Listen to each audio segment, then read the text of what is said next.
found no luck there. These hyenas continue to evade us, but I know that we are not the only people looking for the new active hyena dens, so hopefully we'll have some luck in the next couple of days. I'm sure we are all dying to see that gorgeous little cub again, and I'm also curious to see if he's got his spots yet, or if it's going to be a bit of a late developer in that regard.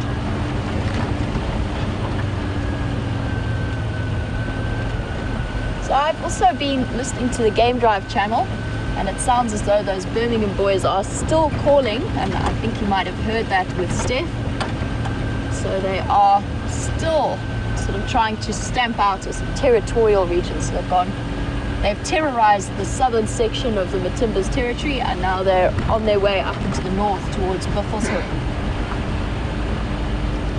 And they've proved to be completely unpredictable in terms of their movements and what they're up to. So I'm not even going to try and work out exactly what their plans are or where they're going to be next. I do want to, I'm almost at the southern boundary of Djuma, and I do just want to see if the Matimbas have made any kind of appearance on this side, even if just to patrol and have a bit of a sniff around the area.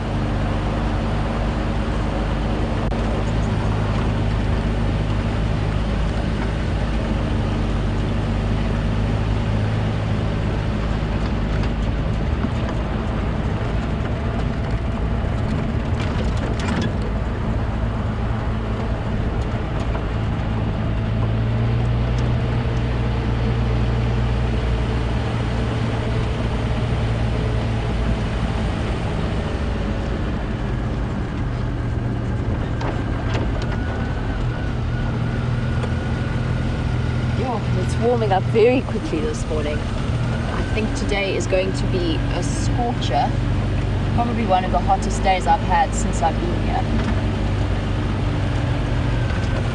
Ooh, it's going to land fairly close to us. Let's see if we can get a visual of that bird.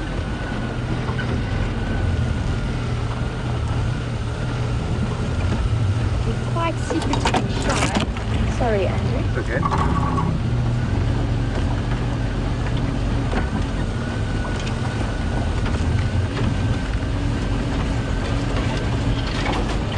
Doesn't want to be seen. I'm just going to shift forward ahead of him. Oh, he's flying. Oh, there he goes. Unfortunately, he keeps flying away from me. But it was a red-crested korhaan. And the reason I'm trying to get a nice visual of him is because we are entering their breeding season. So let me try one more time just to loop around, because we might get that rare treat and actually get to see the red crest if he does start to call. It is that perfect time of year for them. They start to do their flight displays and their territorial displays. Hugely entertaining birds to watch. Try sneaking in here.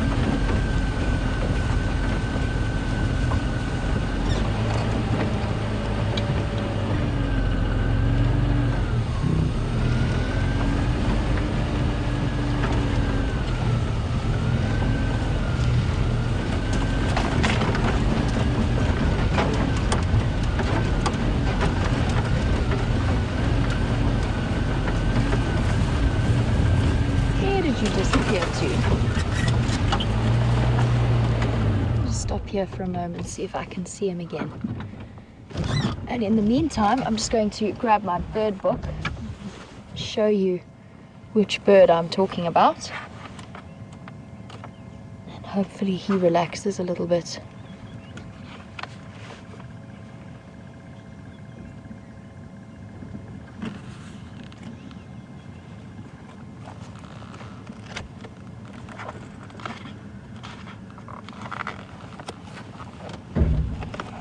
Where did he go?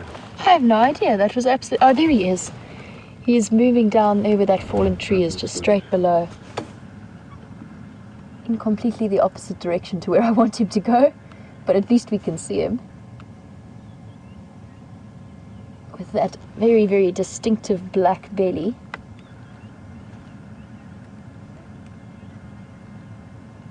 So, a brief visual, but at least we did get to see him. And I do just want to show you what he looks like in the bird book. So this is the bird we were after, the red-crested coreharn, and you very, very seldom get to see the reason behind the name red-crested. It only really comes out in their breeding season when they pop that red crest up, and I've actually only seen it once or twice in my life, so it's really a good time to start looking at them. But that is the red-crested coreharn. It's very easy to confuse with the black-bellied bustard, which is just up here. And you can see why, because they do both have that distinctive black belly. But in this case, the red-crested coreharn, the black doesn't extend all the way up the neck. And they're also known as the suicide bird. So the reason behind that name is for part of their mating displays and their mating rituals, they will actually fly right up into the sky. First they call with a repeated high-pitched whistle, then the males fly up into the sky, drop their wings, and tumble out of the sky. And I know there's quite a few birds who do that, but in this area, this is one of our only ones that demonstrates that particular flight display. And the higher he goes and the longer he falls before he opens his wings, before he hits the ground, and they do a very graceless tumble onto the ground, the more attractive the females find this particular display of bravado for some reason. So that is the history behind the name suicide bird. Unfortunately, he doesn't seem to want to give us a demonstration. But I must say, one of my favorite coreharn moments was actually driving around a corner and catching a male in mid-display, and all of a sudden my car bonnet was basically in the way of where he was going to tumble out of the sky, and he opened his wings, tumbled onto the bonnet. It was okay, but it wasn't the most dignified landing I've ever seen. Landed on the bonnet, gave me a huge fright, gave himself a huge fright, and then disappeared off into the bush with his feathers somewhat ruffled, and the female sort of headed off in the opposite direction to look for more successful prospective mates.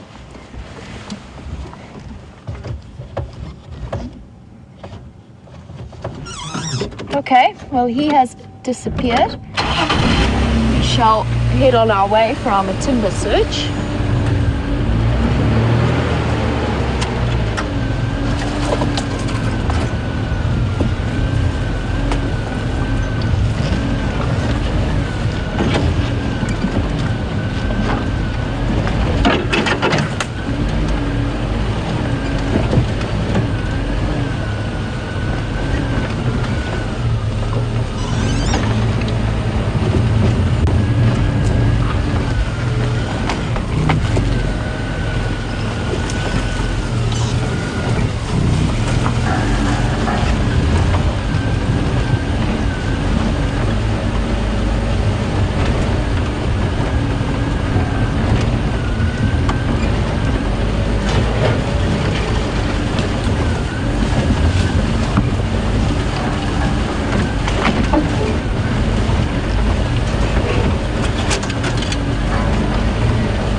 So I'm just coming up to the main cut line, or one of the main cut lines, the southern end of Djuma. And the last we heard, the Matimbas were just south of us in that block. So now it becomes a question of have they or will they decide to respond to the Birmingham Boys challenge, or will they decide that they are happy enough to give over at least part of their territory.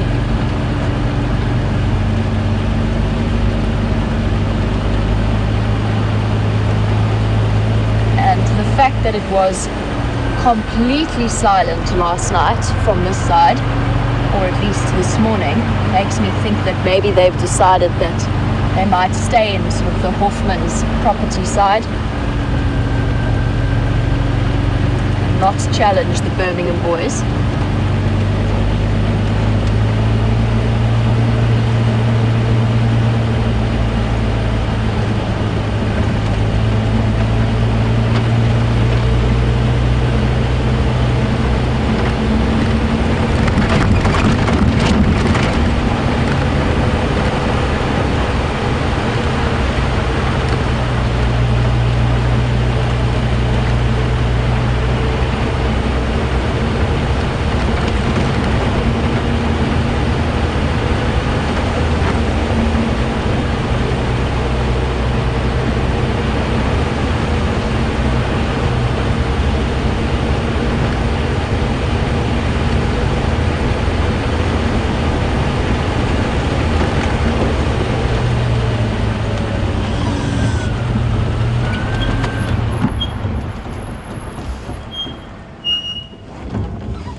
Got a nice group of bachelor herd, or a nice bachelor herd of impala here.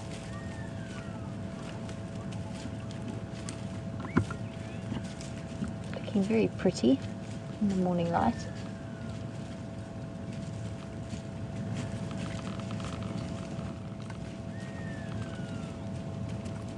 And the little fork-tailed drongo flapping around at their feet, trying to get into whatever insects they disturb.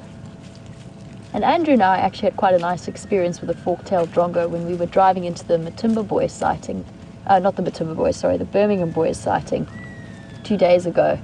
And this little drongo actually followed our car for quite a long time and was zipping in and out right next to the wheels to try and get hold of the insects flying around.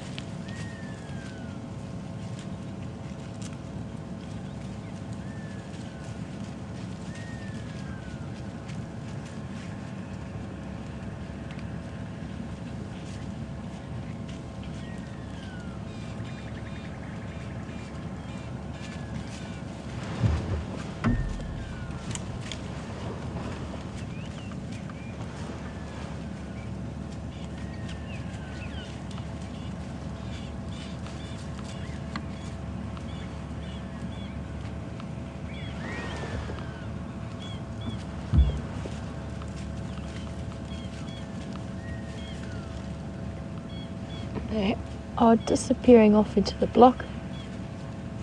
Still enjoying their breakfast for the morning. Definitely just a herd of bachelors. I don't see any females.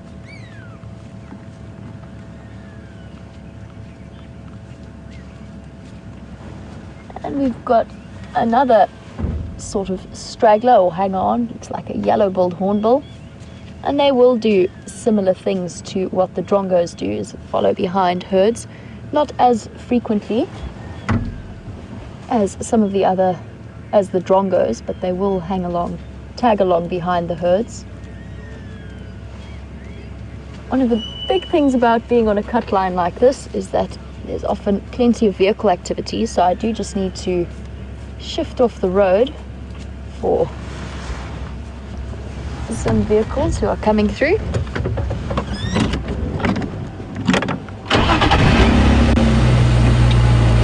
Just move to the side quickly.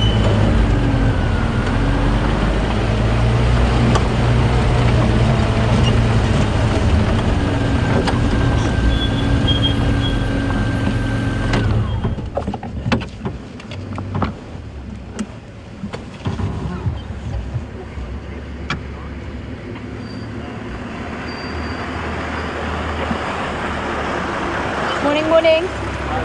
Good, and you? Hi guys.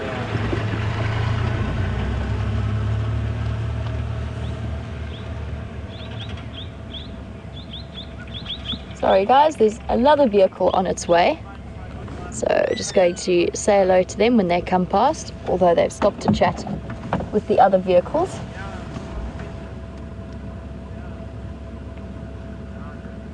And we've got what looks to be It's a bit tricky from this angle. Possibly kudu dung. Maybe a little bit small for kudu dung. It's too big for impala dung. And it's not scattered enough for giraffe dung. So I'm going to go kudu. Thanks for that, Andrew. Sorry guys, we've got one more vehicle coming. And then I will get back to a question on steenbok and duiker. So, if you'll bear with me for 1 second. We had a little bit of a sighting earlier with that little steenbok. And Jane in Colorado wanted to know how you tell the difference, or she has a difficult time telling the difference between steenbok and duiker. So I'm going to try and help you out for a second. Just let me find the pictures of the two of them. And I can understand why, because they are very, very similar in size. So I'll just have a look through and find a good picture to show you.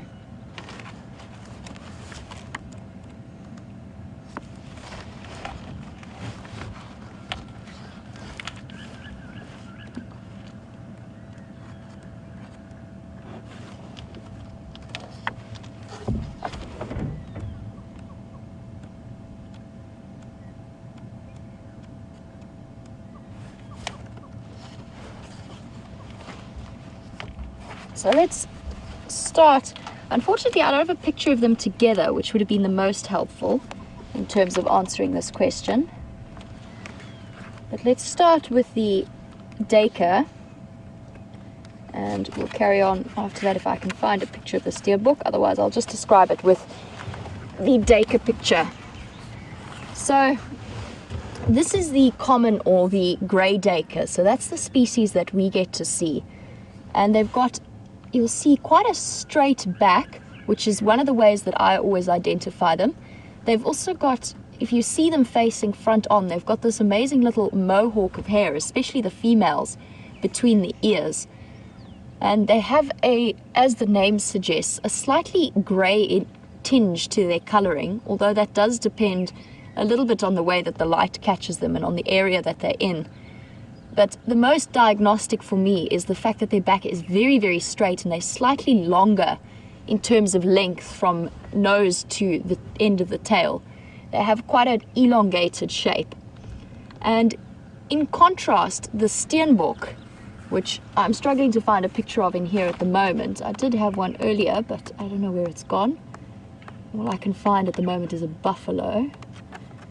But the steenbok, in sort of contrast to the duiker, has a much more rounded shape to it. So the back curves down towards the bum and then the back of the legs much sooner. It makes them look slightly shorter and less elongated in shape. And then the name steenbok actually means sort of rock buck or stone buck, and it describes this reddish tinge to the fur that they have. And then they've also got a slight difference in their faces. The steenbok's face is slightly flatter. The ears are slightly larger in terms of being round compared to the more elongated size of the grey or the common duiker. So if you think of the common duiker or the grey duiker as being slightly more elongated, in terms of size, they are very, very similar. The common duiker is maybe slightly bigger, or at least longer, than the steenbok. But they are both sort of up to the height of the stomach of an impala, just to give you a rough sort of scale. Their heads would reach just up to the armpits or just up to the chest of an impala. So that's roughly how big they are. I'm trying to think of a domestic dog breed that would be quite a good height description. Maybe if you know Staffordshire Terriers, that would be roughly the height that steenbok and duikers reach, especially the English Staffordshire Terriers. So that's a sort of rough comparison. There's also a little bit of a difference in the way that they move. Duiker do dashes into undergrowth, sort of zigzagging through, and then stop and disappear and hide away. Steenbok do a little bit of a bounce and then drop their tails and stop wherever they are and look back at you. So there's a bit of a difference in the way that they move. And the name duiker actually means diver, and it describes the way that they do those short dashes and then a very long dash into bushes, like a diver, which is the Afrikaans word duiker. So I hope that helps you, Jane. I'm sorry I can't find a picture of a steenbok offhand. I should actually have my other mammal book with me as well. but I don't on this particular morning. But that is how you distinguish between Steenbok and Duiker. And then of course you throw Sharp's Grijsbok into the mix, which we haven't seen yet. It is slightly smaller than the other two, and it almost looks as though it's got flecks of grey in it. It's got these tiny little white hairs or white tufts of hairs that poke through the coat. But our chances of seeing one out here, they are around, but our chances of seeing one out here are fairly slim. So let's continue on our lion search. The other vehicles haven't picked up on any tracks.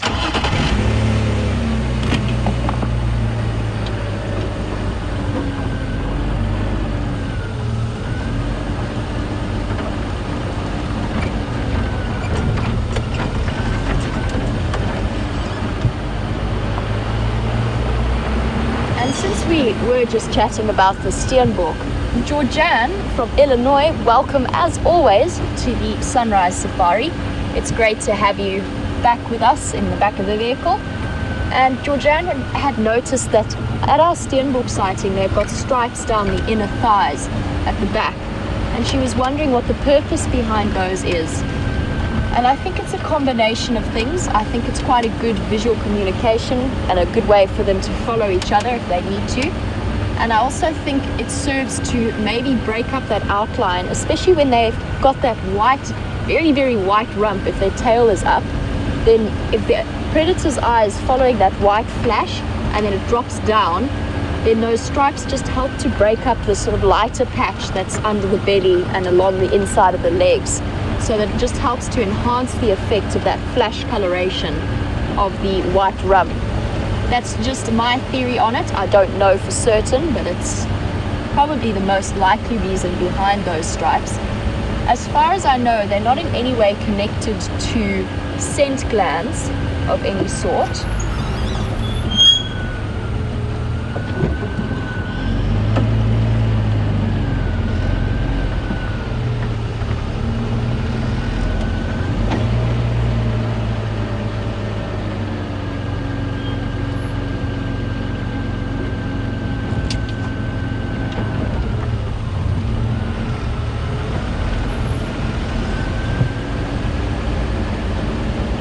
On some leopard tracks, that's why I stopped the way I did, but they're not fresh. They're definitely from sometime yesterday, so nothing we urgently need to follow up on.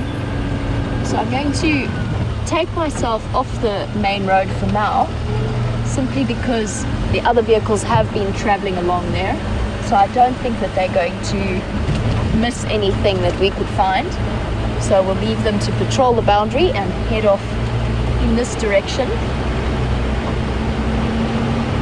And I'm starting to feel very familiar with this area after yesterday's somewhat fruitless leopard search. We did have very fresh tracks, but didn't manage to find them in the end. So we'll just do a quick loop, see if any fresh tracks have come out over our vehicle tracks.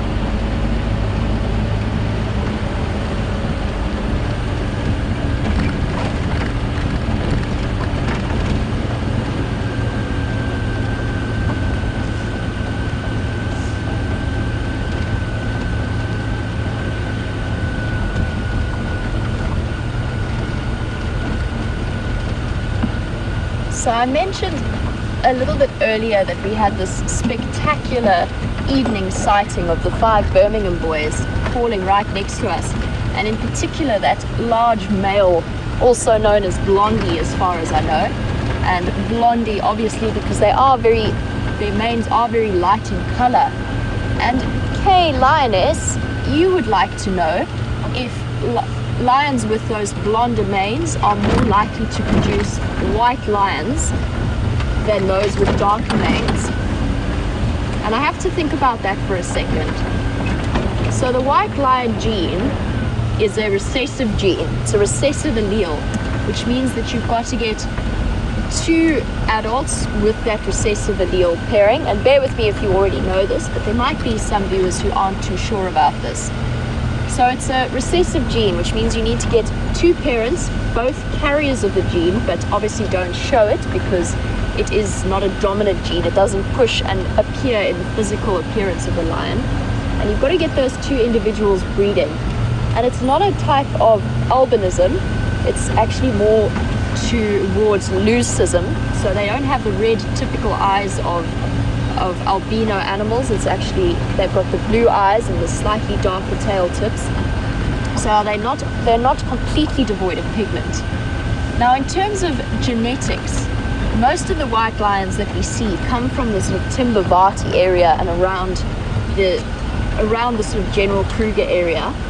And as far as I know, it's not often seen, and I could be wrong about this, but it's not often seen, or in fact, I've never heard of it being seen anywhere else in the world naturally occurring. So my guess would be, because that darker mane is indicative sometimes of lions that have come from or migrated in from the western areas of the country, so the Kalahari, they often tend to have much, much darker manes. My guess would be that yes, lions with lighter manes might be more likely to be carriers of that genetic trait, of that white lion gene. That is a theory, and I'm just sort of thinking about it now on the spot. I think it is a really good question, and one that might have a basis in fact. So my answer is going to be yes, lighter maned lions will probably be more likely to be a carrier of the white lion gene. But I would not say that it's impossible for a darker maned lion to pass that gene on as well. I just think there's a higher likelihood. That's my theory and that's my explanation behind it. But it is a difficult question, but I think it's a very good one.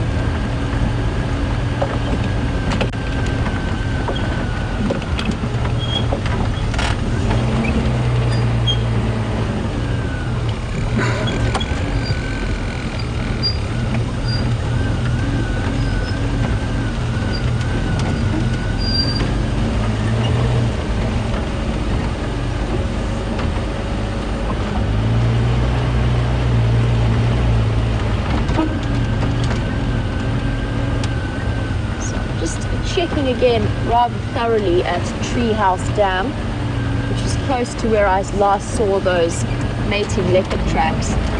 But we were chatting a little bit about, just stop for a moment and have a look at what's happening here. I have learned very serious lessons about driving too fast past dams, because I have had a couple of sightings where leopards have been tucked away in the bushes right next to the dam and I've missed them. So, for a little bit unaware of the happenings of the past few days, the Birmingham Boys, which is a coalition of 5 young male lions, have been pushing into the territory of the 2 dominant big male lions, the Matimba males, and they've been, to say they've been causing chaos is probably an understatement. So they killed a lioness from one pride, the Nkuhuma pride, and they also, a couple of days ago, so the Styx lionesses one of them had 3 young cubs who were about 5 months old, and the Birmingham Boys killed 2 of them, and one of them actually carried a cub around. And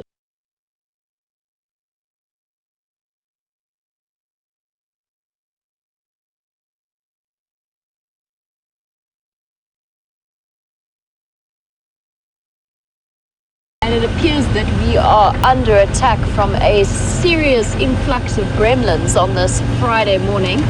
So we do apologize for that. Our tech geniuses are working on it as we speak.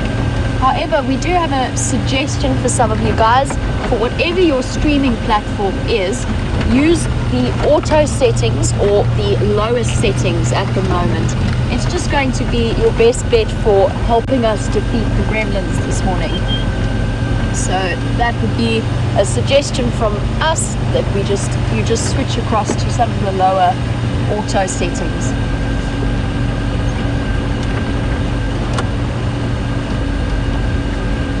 I'm still looping around very close to our eastern boundary.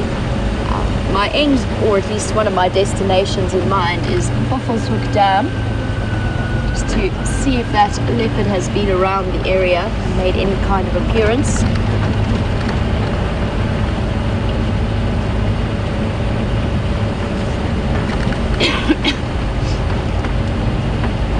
So far, I'm not picking up on any tracks apart from hyena tracks, which seem to be everywhere on this reserve. They definitely move around a great deal.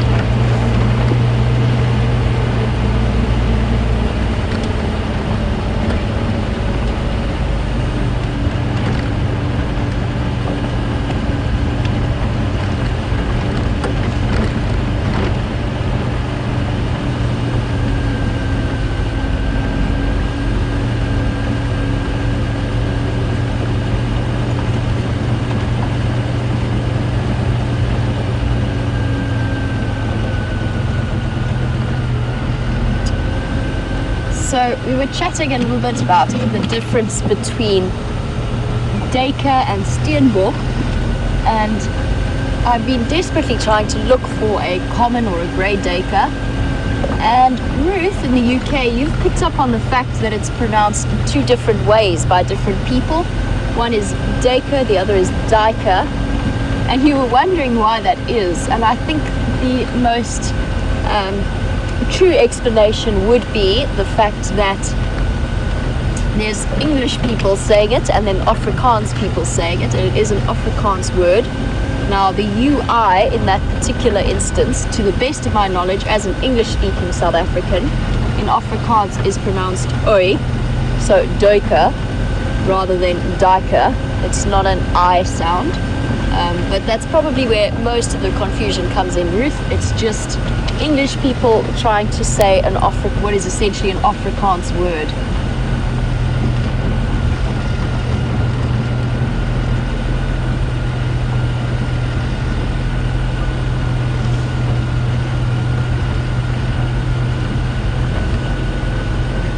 So I'm sure you've all been wondering where Steph has disappeared off to, and I believe he is venturing for the first time, or for the first time for him anyway, into Arathusa to explore that side of our traversing territory. So for now, we are going to send you back across to him so that you can catch up with what he's been up to. So we were going to go back to Steph, but unfortunately Steph is somewhere in the gremlin fold area that is of Arathusa. We're struggling with the streaming issues, so we shall carry on with me instead, and hopefully we will find out at some point what Steph is up to.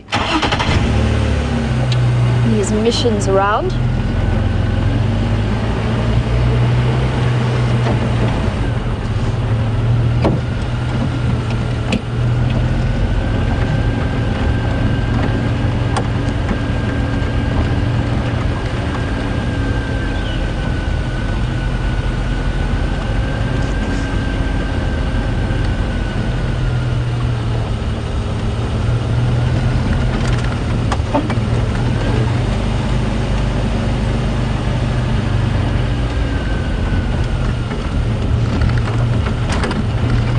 Something's definitely gone up my nose this morning. Might have been a fly. They are out in full force. Just going to double check that track quickly, and then we're going to talk a little bit more about the various antelope species that we have. And once again, it is a hyena.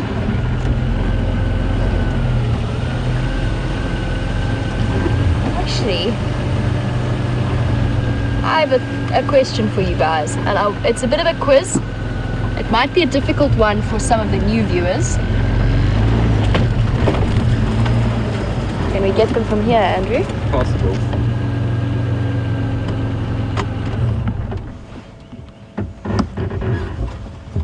So so it is sort of directly into the sun. It's a bit tricky, but I'm just gonna hop out. I have a quiz for you guys. So I want to know from you what track you think this is. And the reason that I'm hopping out, I don't have my Leatherman on me. The reason I'm hopping out is so that I can give you a bit of a scale to the size of this track. Are we on this one? Yeah. Cool. So I want to know what track you think this is. And just to give you a bit of a scale, there's the front foot here, the back foot here. I will tell you that I can see claw marks in the track, and I will also tell you that this back pad dips down on one side. So that is all that I'm going to give you. It is fresh. It is from sometime last night, so it's not from this morning. It is from last night, or maybe very, very early this morning, just to give you a little bit more of a hint as to what it might be. And it's actually the only set of tracks. To give you one more hint, there's only one individual animal walking down this road with this track. So if you think you might know what it is, you can send your answer through to #SafariLive on Twitter, or to questions@wildearth.tv, and let's see if we can catch you guys out on what track that might be. Although I'm starting to think it might actually be impossible to catch you all out. Oh, the flies are definitely here. Wow. Oh, This is ridiculous. they are back with a vengeance. And it isn't even summer yet. It hasn't even rained yet. So let's see if you can answer my question on that particular track as we continue our way to Buffelshoek Dam. I found a log. It's okay, we've escaped over it.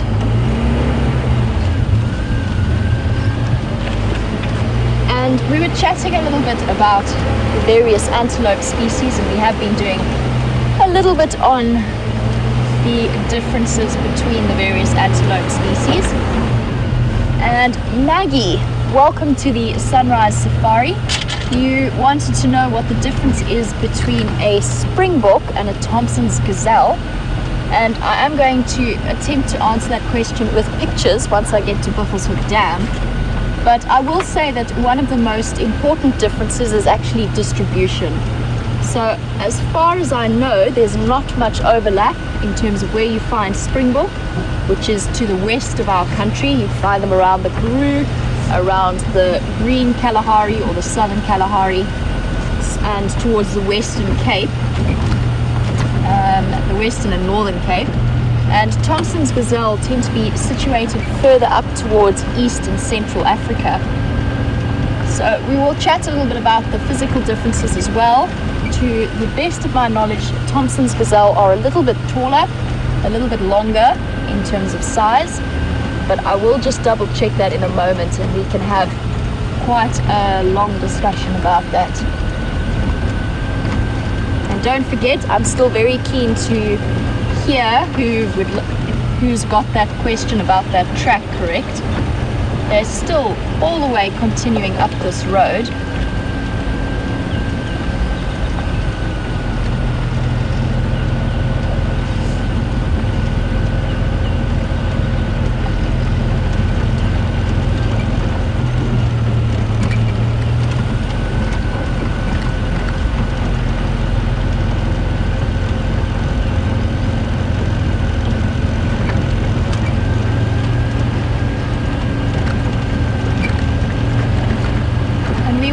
Doing a little bit about the tracking, and I spoke yesterday afternoon about the way that buffalo hooves are structured and how antelope hooves are structured as well, in terms of having those two toes forming those joint hoof position. And we do have a question about which whether or not the North American deer, whether their tracks will differ in any way from our antelope tracks. And Dave, I'm not sure in terms of their tracks, because I've actually never been up to that side of the country, so I've never seen the tracks. However, I would say that the differences are probably minimal in terms of at very least having that same structure with the the cloven hoof sort of positioning of the track. However, bear in mind that even with our antelope species here, we can tell the difference between each and every single species track, despite the fact that the sort of general structure is completely the same. They will all have their own unique curves. Some of the antelope are wider in the center of the track, some of them are wider at the base of the track, some of them have straight edges, some of them have round edges, and so on and so forth. So it can actually be quite the art form to even differentiate between the different species. So we do definitely know that we would be able to tell the difference between the deer and the antelope that we have here. It's just a matter of looking at the general structure will be very similar.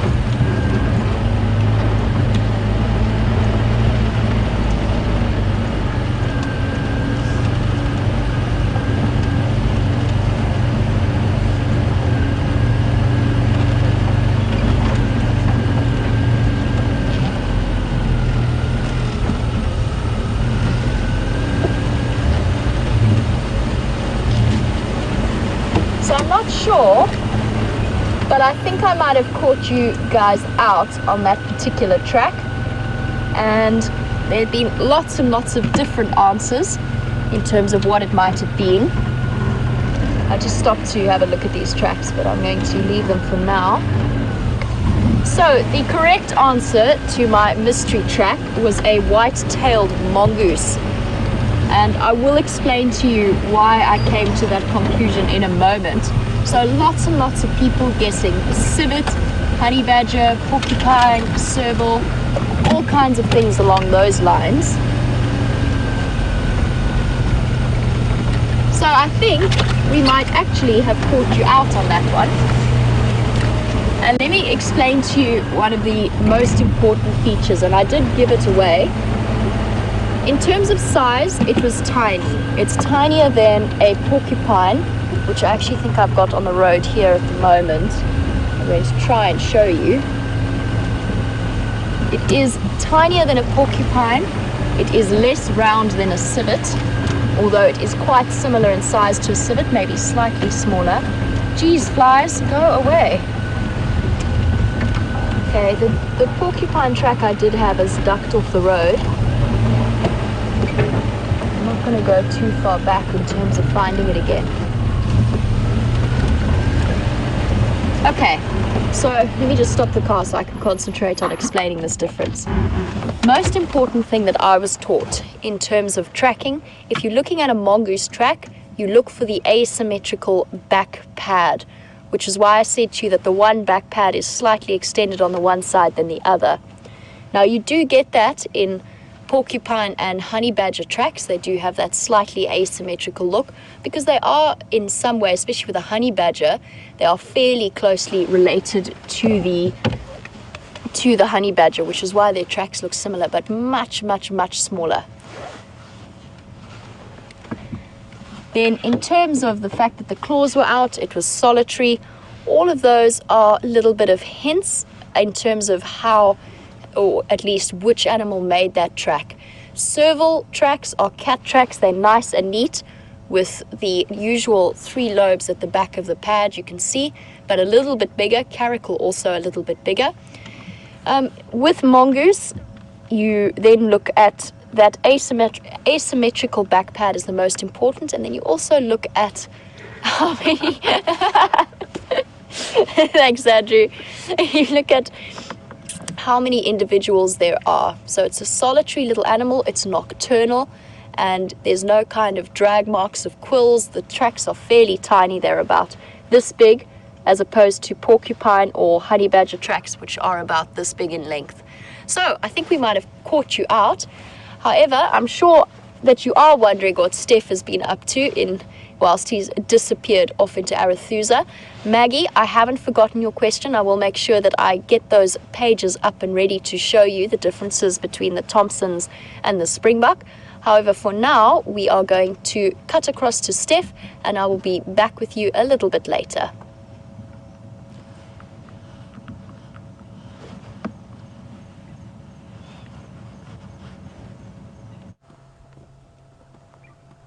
And from one tracking exercise to another, we are hot on the tracks of a female leopard here at Arethusa.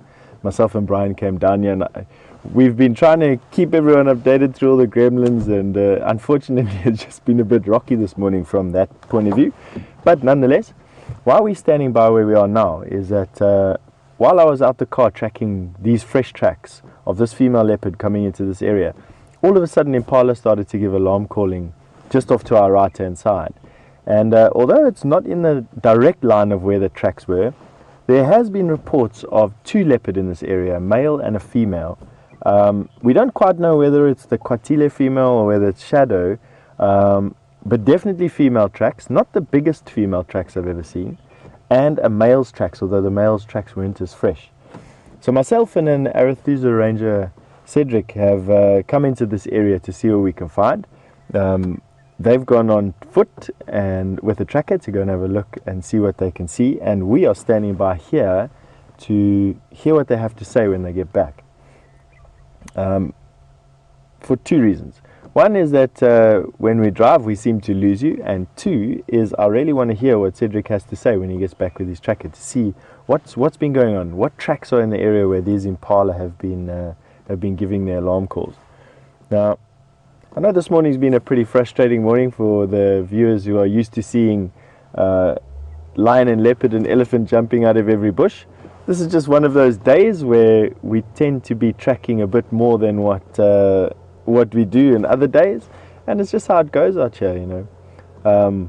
We'd get very, very bored if all we did was just drive out of the lodge into sightings, and we'd be spoiled, really, to be honest. So it's sometimes good to apply your mind and apply your brain to everything that we're doing out here. And it also gives us a chance to interact a little bit more with you, answer some questions about us and about what we're doing out here and about how we get this all right, you know. Beautiful day, actually.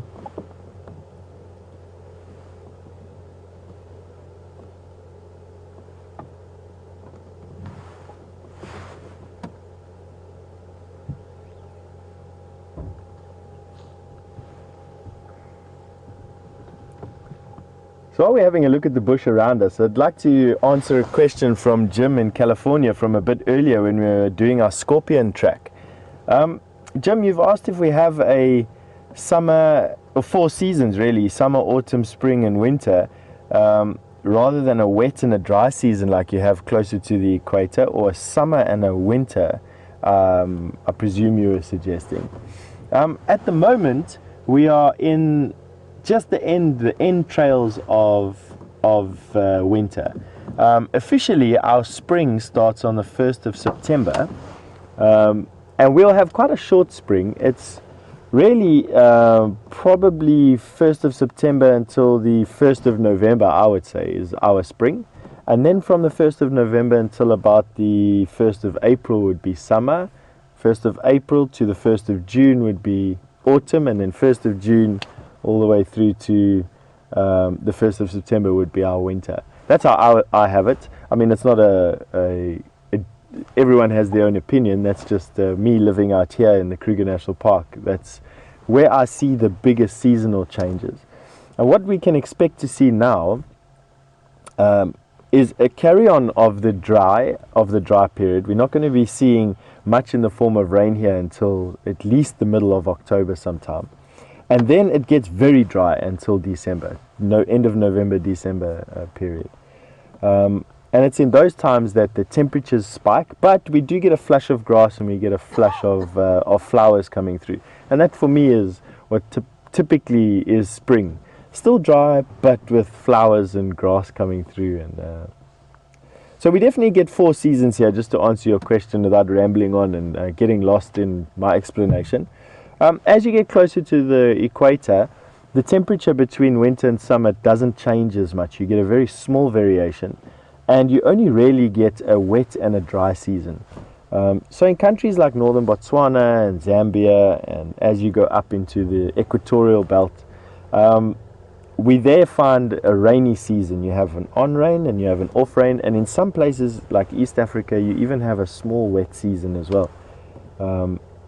Definitely makes traveling and filming there difficult, because it's, when I say rain, it's meters of rain a year. It's proper in the form of rain.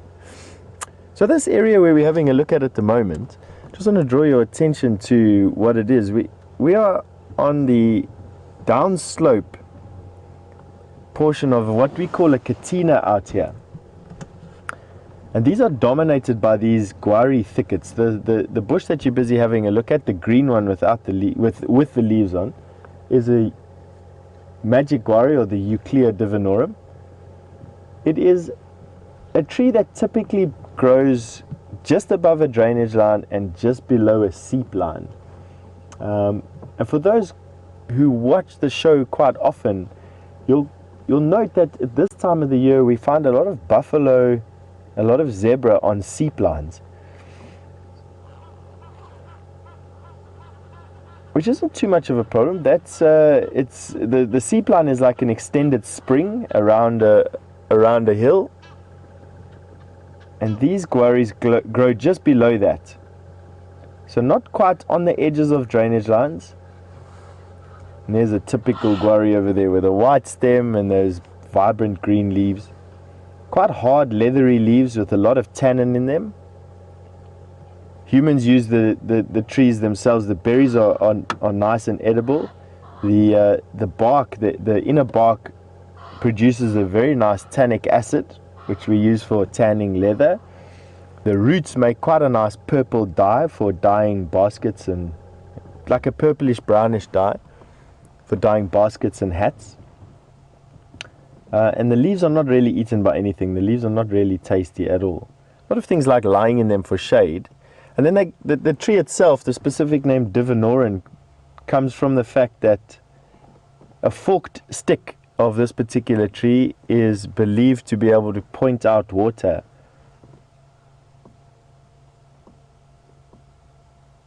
I mean, I've actually seen it being done before, to my amazement, and I'm quite an analytical guy.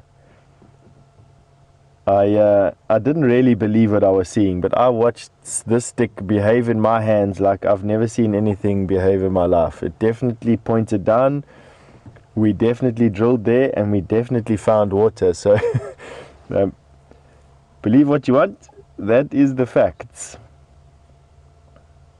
At least according to my brain. You can see it's quite thick. These areas are typically inhabited by leopard. It's not an uncommon place to find leopard in these thickets. They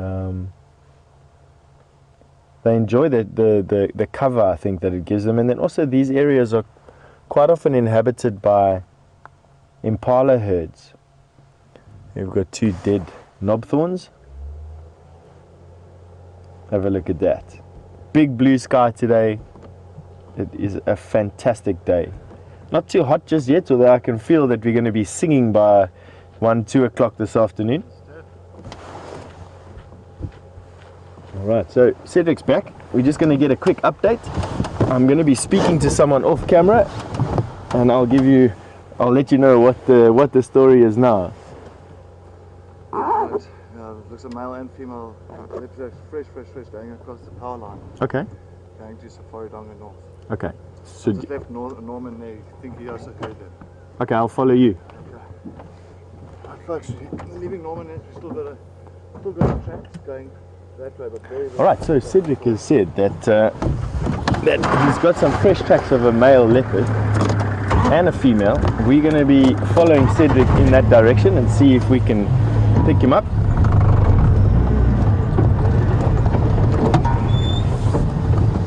Cedric, it's just up next left, eh? Yeah, that's it. Okay, cool.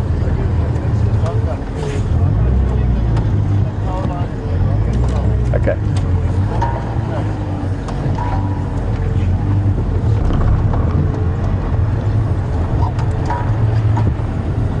So Cedric has a tracker, and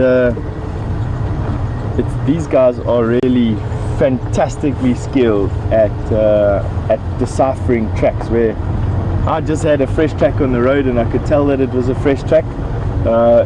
He's able to decipher a trail through this bush and actually follow it. You know, in all the years that I've been working out here, my respect for these trackers has just grown. Every single year it grows more and more. So we're just going to be following Cedric down the road. There's only so many roads over here, but not too far. I can actually see the power line that he was talking about in the distance.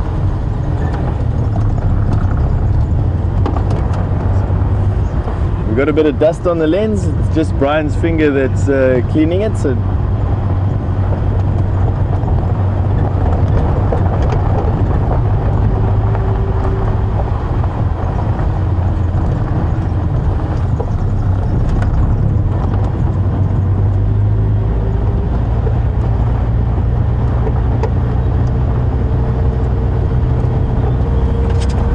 So let's just keep him in sight.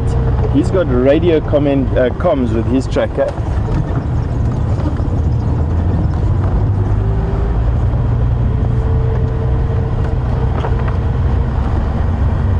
So Carol has just asked us a question while we're driving away and into these thickets. Do giraffe eat guarri leaves? Carol, I've never seen anything eat a guarri in my life. I've chewed on a couple of leaves. They dry out your mouth like you can't believe. But no, I haven't seen anything eat it. It would be interesting to find out if they do and in what conditions they'd eat it as well. So we've still got Cedric. We're tracking Cedric now at the moment. That should be pretty easy to do. Although, famous last words from Stefan, I must never make predictions. They always end up being absolutely the opposite to what I'm predicting. All right, it's definitely not where we track those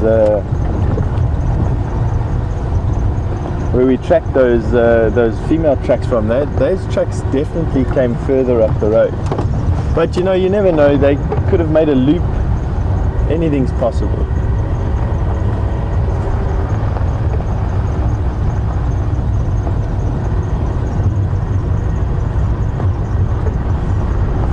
Keep our eyes peeled here.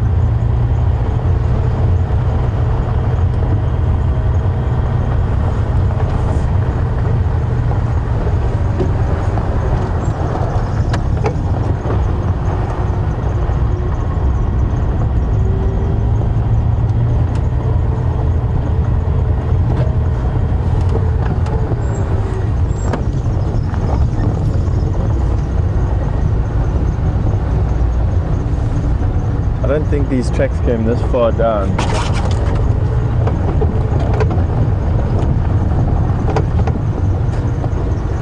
Let's leave the tracker on those tracks, that's the key.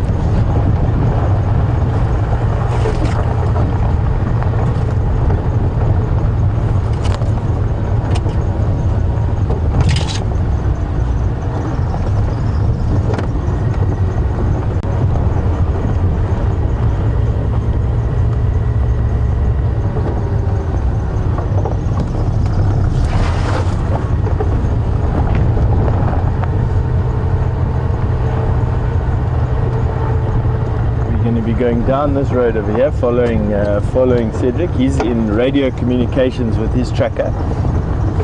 He's still on the trail.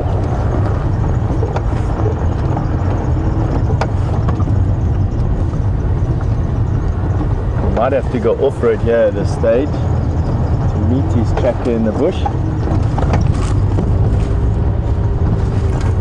But this is all about it. This is what it is. Hot on the trail of something here. Alerted to the fact by tracks, alerted.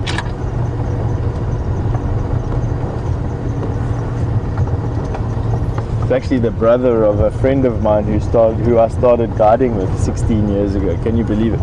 First time I saw Cedric, he was still in primary school. Now he's a full-on game ranger.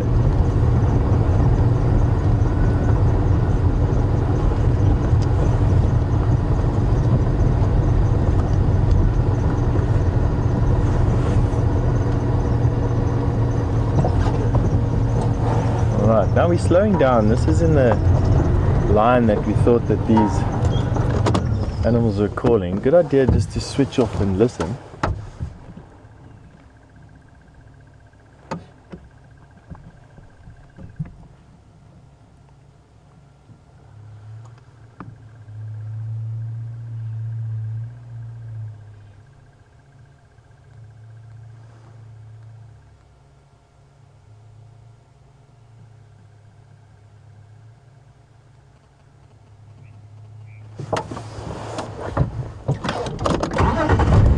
don't hear anything. That doesn't mean much. I have got an earphone blocking out half of my hearing on the one side, and then my sinus from this change of the season, a little bit of hay fever, is blocking out 3/4 of the other.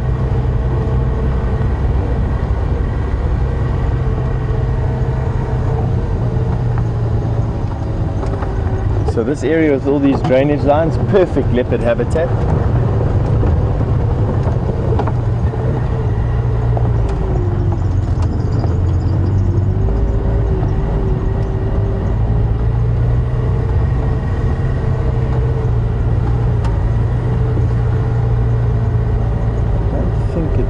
Far across though, I must be honest. If it were me, I would be a little bit further to the south.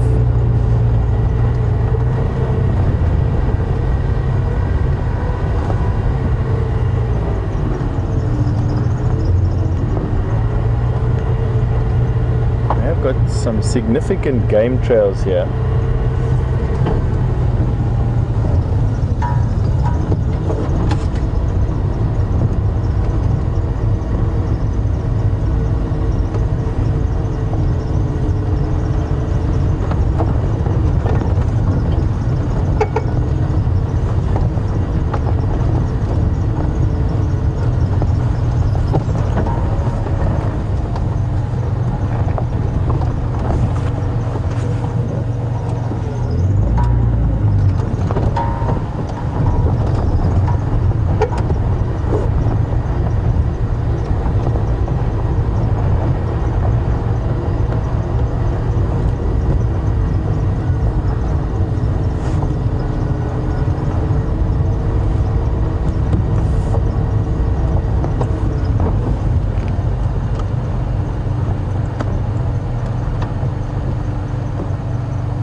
Right, just need to switch off again.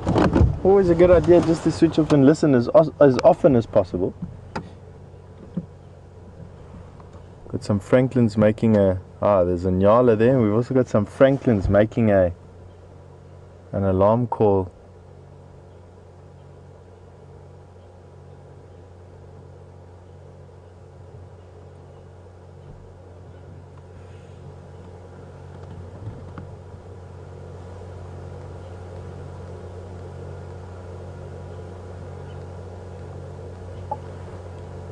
There's a crested Franklin there. That was exactly the alarm call that we're talking about. Just Franklins all of a sudden taking flight. One more Franklin.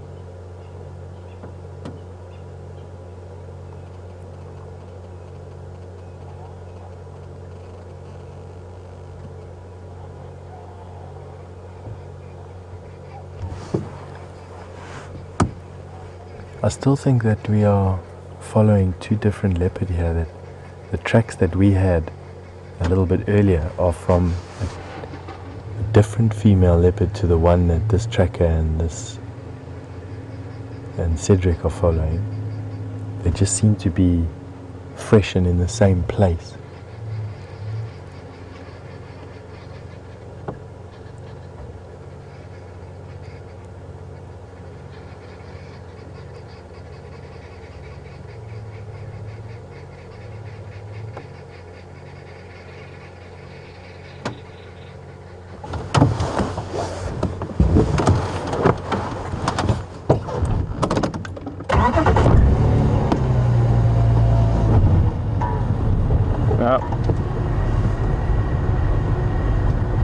More often than not, it's exactly what we're doing now. We're following a bunch of clues and we're putting the clues together. We're trying to draw a picture in our minds of what's going on.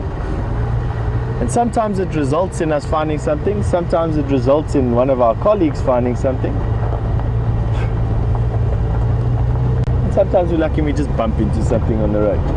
But the bush here is big. lots of spaces for these highly camouflaged cats to hide away in. But perseverance pays off.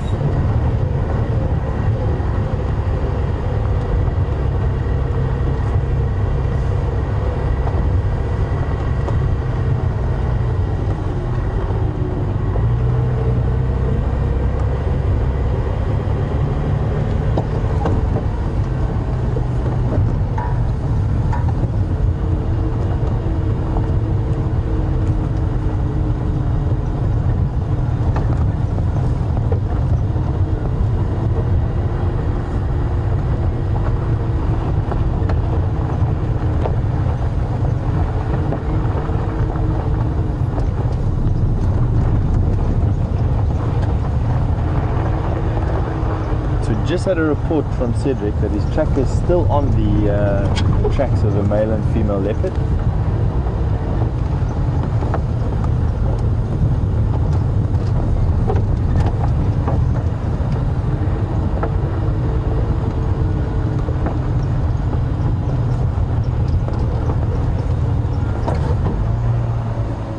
Just having a look at this game path. See if they haven't crossed over.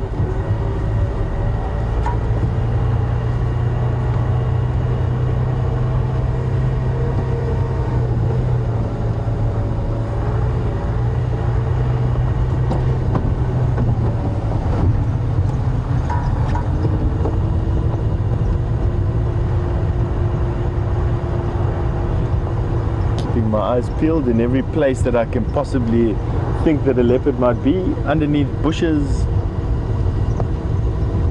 lying on open patches in the shade, in trees.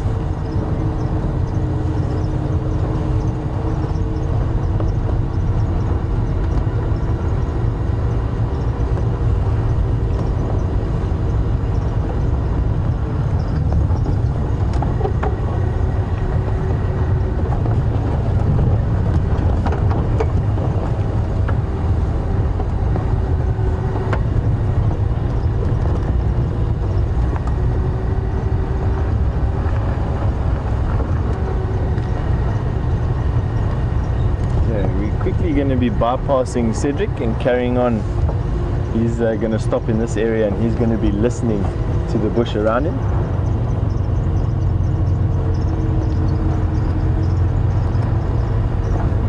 We're going to carry on and see if we can bump into this. Alright, Cedric. I'm going to leave my lenses still on yeah. I'm going to quickly jump for the It's okay.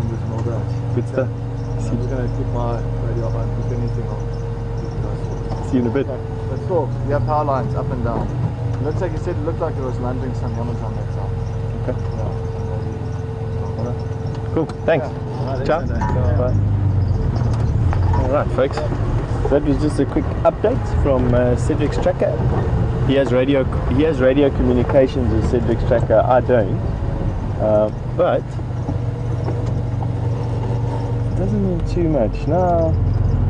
We're getting back into the area here with these drainage lines that I think these animals are close to. I don't think we're too far away from these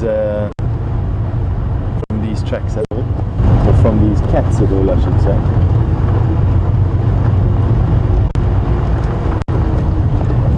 If anything, they're driving circles around us today. But just keep on going.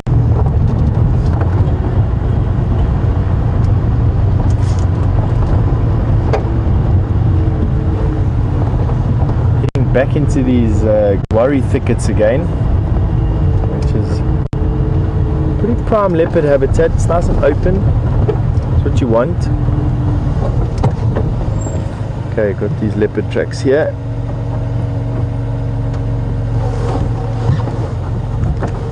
Right, so we've got leopard tracks on the floor here of a male leopard. Let's see where he goes.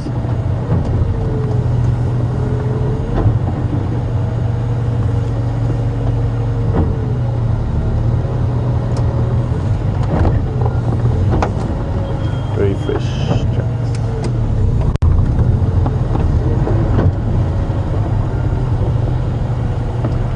what I'm doing is I'm just scanning the road to see where he left the road.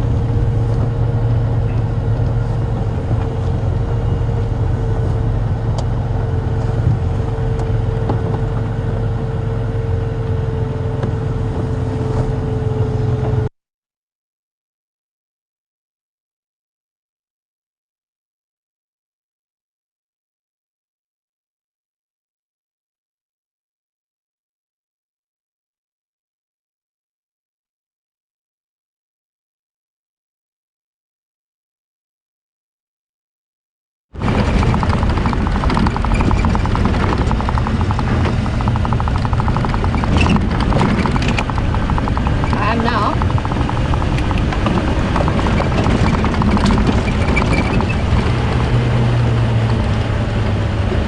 Go on the fly.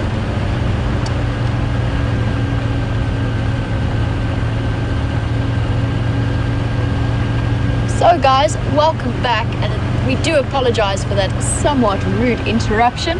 I know that Steph is on fresh leopard tracks, which is very exciting news. I can't say the same for us. We went and checked Buffelshoek Dam. Not much around that side. So we're just checking very carefully along the Buffelshoek boundary. Keen to see if Karula's going to make an appearance at some point soon. She was seen around one of the dams a couple of days ago. It does look as though she's come in our direction.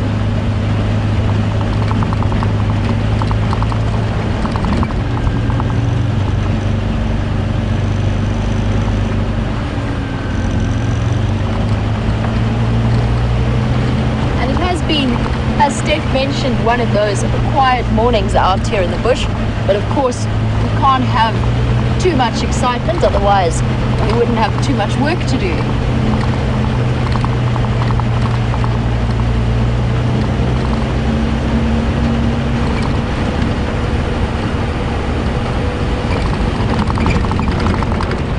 Just while I'm here, and I have remembered, before I forget, to get back to Maggie's question. So Maggie, you asked about the differences between springbok and Thompson's gazelle, and unfortunately I don't have my book here that has a really nice picture of a Thompson's gazelle, and that's because I only happen to have a book on southern African mammals. So I've got a picture of a steenbok. Not a steenbok, sorry, I've got steenboks on the brain. A springbok that I can show you. So here is our picture of a springbok for those of you who are unfamiliar or might be new viewers. And it is one of our favorite animals here in South Africa. It is our rugby team is named after them. And as far as I know, it is our national animal. And it does do that incredible pronking motion that is completely unique to springbok. And although this picture doesn't show it too clearly, that stripe is actually very clear on springbok. So if I can just have a look, I'm going to see if I can find the map for you, which was somewhere on 627, 628. There we go. This is what I wanted to show you. So here we've got a distribution map of the springbok, and they do extend a little bit further down into South Africa, which is here. So this is the general range of a springbok. And the Thompson's gazelle tends to be more isolated to around that area. So Eastern and Central Africa, around Tanzania and Kenya. So Maggie, I hope that helps to clear things up. Unfortunately, I don't happen to have the picture of the Thompson's gazelle that I was looking for. I don't have that particular book with me at the moment. But it is mainly distribution, and then Thompson's gazelle, I think, do tend to be just a little bit lankier. But springbok are really quite amazing animals. That pronking motion that they do it's totally unique to springbok, and they jump up into the air and they arch their backs and they draw all sort of four legs together, and the most amazing motion. And the reason that they do that, and it's done by a couple of different, or most of the antelope do that, some kind of energetic demonstration. It's known as stotting, just that particular unique one is unique to springboks is the pronking motion. And it's a way of showing predators and other antelope and other competitors how very healthy and full of energy they are. Impala do it as well. They do this amazing handstand motion. And then things like Sesame, wildebeest, they'll actually put their heads up and do a very high trotting motion. So all of the antelope do it, but springbok in particular have one of the most spectacular pronking displays. So Maggie, I hope that helps a little bit. I will definitely be having a look around for my book with a picture of a Thompson's gazelle. Unfortunately, it's not on Jigger with me at the moment. But we shall continue our search for different animals to show you. It's definitely got much warmer very quickly this morning, and the flies have certainly been an irritation. We had a bit of a suggestion or a conversation between Andrew and myself that maybe we should just continue this at sort of 60 kilometers an hour, third gear all the way, and not stop for anything, just to try and escape the flies, which of course we won't do, but they are particularly out and about at the moment.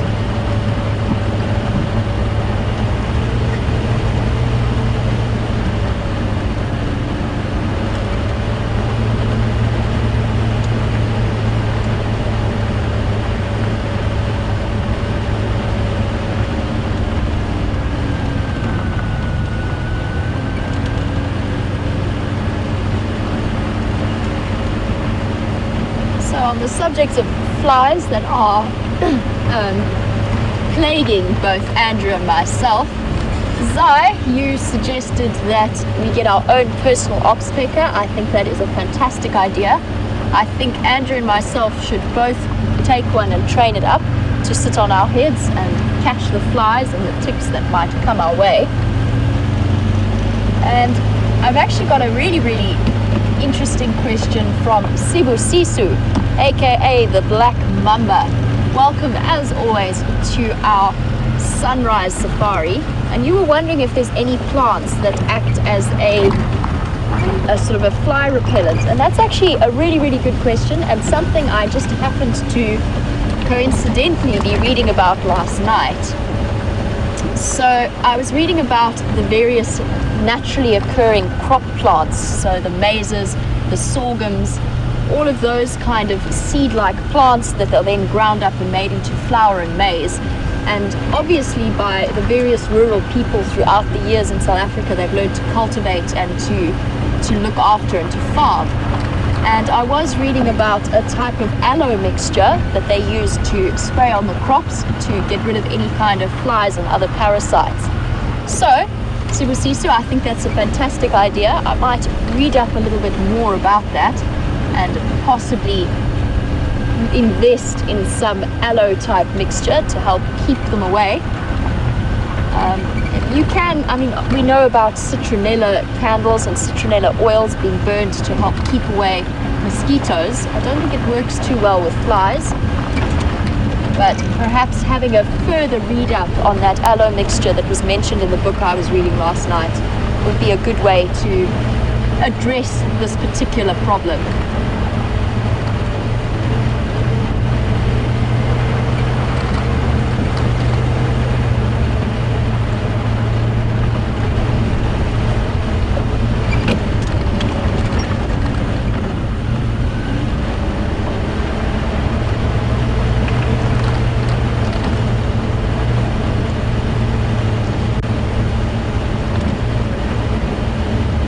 I started the sunrise safari looking for hyena tracks and sort of fresh evidence of where that new den might be. And Carol, you were wondering if I've managed to find it yet. The answer is unfortunately no. It's not any of the abandoned sites that we know that the hyenas have used in the past. They haven't seemed to move into there. And that particular area just has so many potential termite mounds that might be a spotted hyena den that I haven't yet managed to locate them. And the difficulty is now as well is that we've only got the two presenters on the ground at the moment, so we can't have our tracking team out and about as we usually would.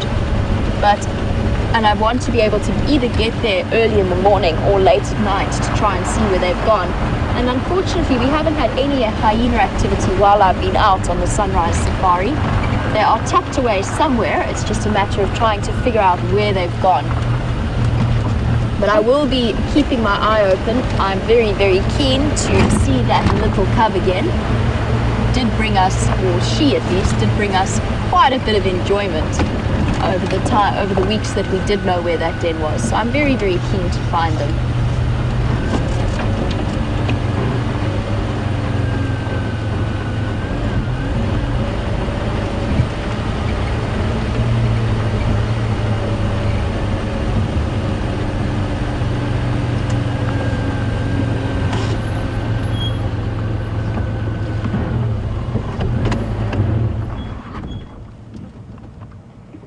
I'm just stopping to have a look at a couple of kudu that are just browsing about in this area. Got a tiny little male. You can see just his horns starting to sprout up from those growth plates that I was talking about earlier. And I know I was asked a question a while back about whether or not it actually sort of irritates the skin or feels a bit odd when the antelope first start to grow their horns, if it sort of itches, or if it's almost like teething, in the same way human babies get irritable and whiny when their teeth start to break through their gums. And I imagine that it must be fairly irritating, or quite an itchy, maybe a little bit sort of that itchy sore feeling when those horns start to poke through the skin. And I have seen young antelope rubbing their faces on rough bark, or rubbing the tops of their head anyway on rough bark, just to try and probably relieve that feeling as the horns start to poke through.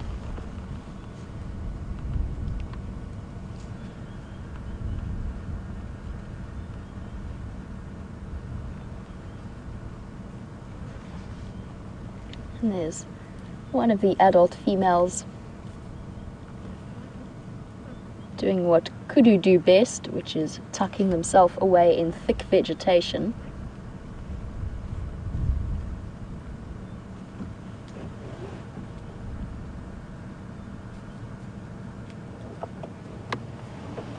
And I do just want to go back a little bit along the road because I spied some incredibly fresh elephant dung, and I want to just use it as a way of demonstrating how you can use color to give you that instant knowledge of which animal has deposited that dung, even when it has been driven over, which it has been in this case. So let me just reverse a little bit to the pile of dung that I saw.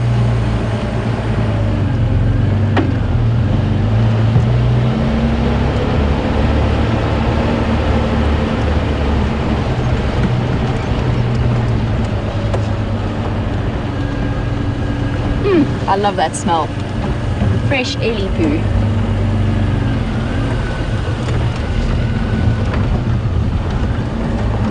So as we can see, that dung has been thoroughly squashed, so it's lost its obvious shape, but it does have quite a nice orangey tinge to it. It's sort of a combination of orange and green, and that's very, very clearly indicative of an elephant, fresh elephant dung that has just been deposited, and it's partly a result of all of the bark that they eat. I'm just going to hop off and grab a handful, and let's have a look through and see what we can learn about this particular elephant.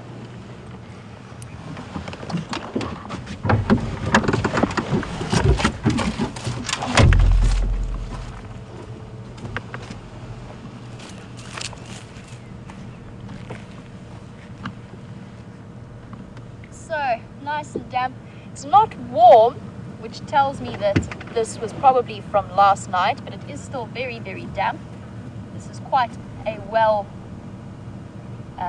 hydrated elephant, if I can put it that way. But still cold.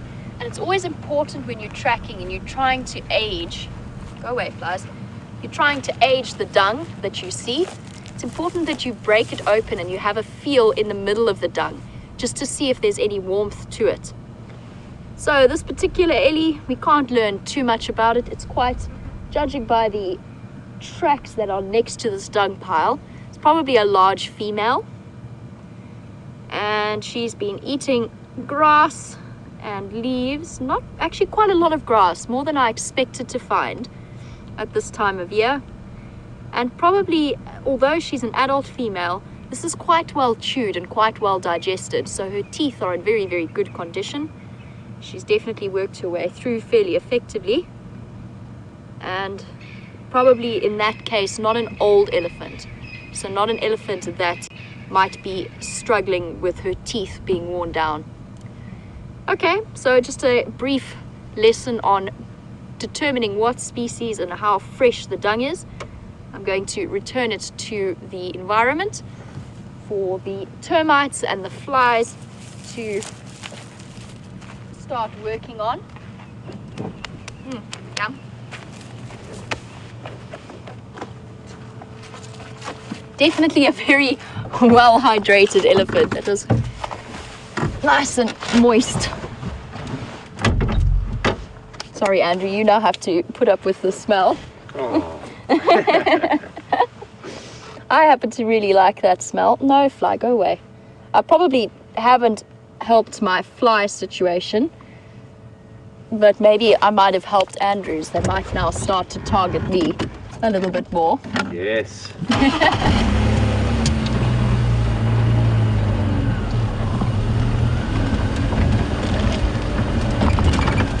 So back onto the road and to continue our search for whatever's around this area.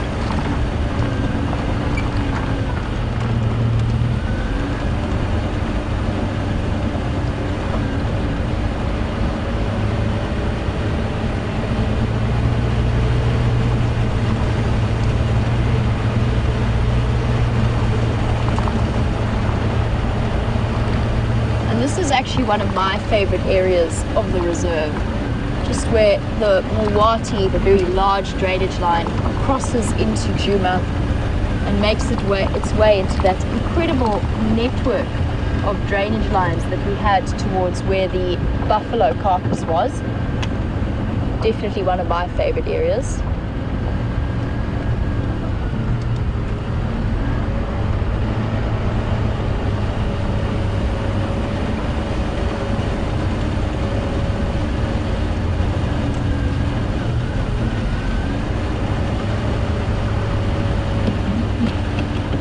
So while I am making my way down along my favorite drainage line in Djuma, I just have to make a little bit of a decision as to whereabouts we go from here.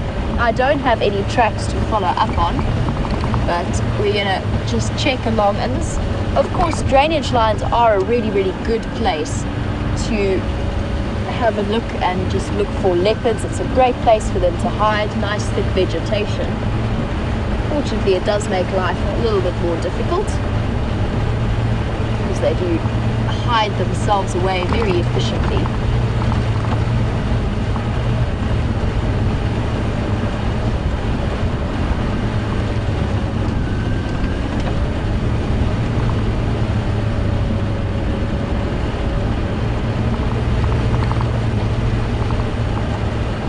I'm going to do what I do every single time I come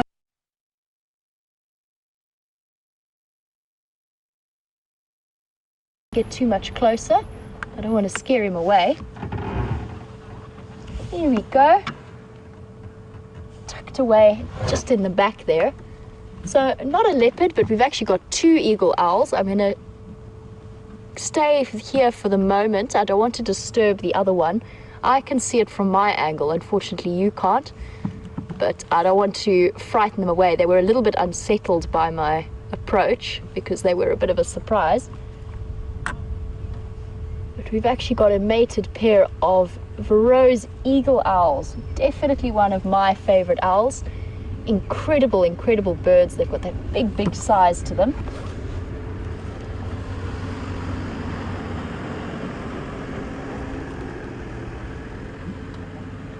and I was reading some interesting information. It was actually, I wasn't reading it, sorry. I was working with a researcher who was looking into hooded vulture nesting activity, and we bumped into a pair of nesting Verreaux's eagle owl. And she told me that one pair of these birds, they're very, very territorial. They can actually have a territory that stretches 4 kilometers along a riverbed area, which is quite phenomenal when you think about it.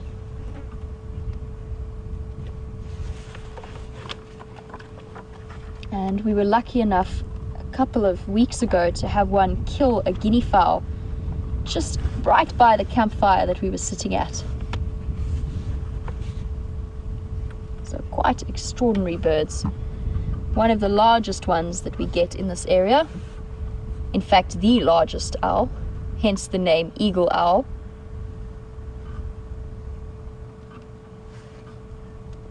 And also one of my favorite owl calls. It's a very low, very soft toot, toot, toot, toot.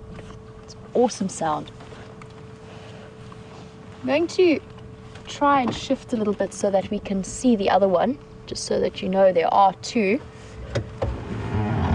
And it always amazes me how incredibly disapproving eagle owls can look.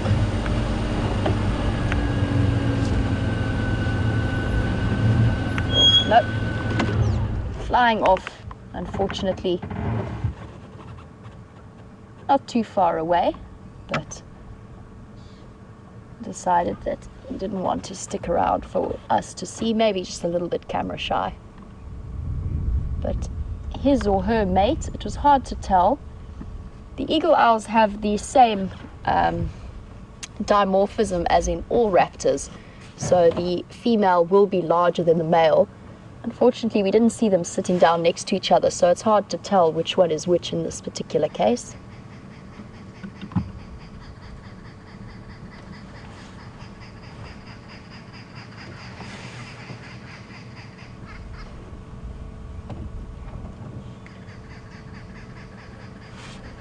Oh, these flies are really quite spectacular. And just settling down to spend the day in this jackalberry tree, which is one of their favorite perching or roosting areas. They love this tree, and you can see why. It's got a very thick, very dark canopy. A great place to hide yourself away if you are a nocturnal bird.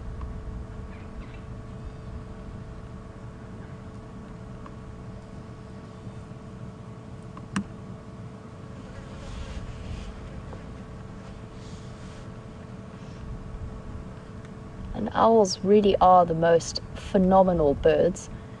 Now those ear tufts that we could see on the top of its head, those are not actually the ears.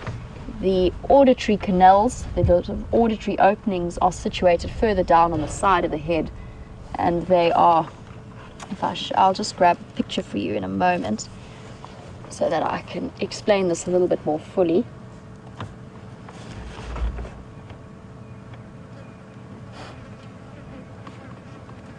There you can see the little tufts of feathers at the top of the head.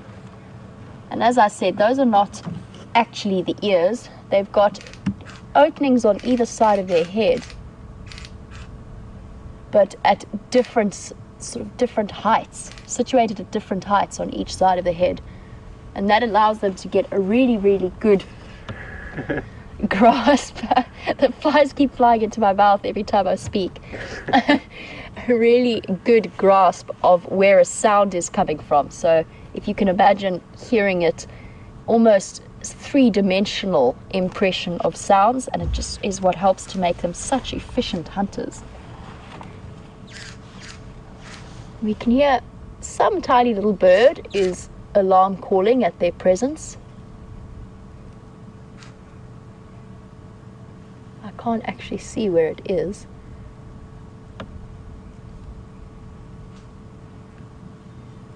But just making it known that it has seen them and disapproves of them.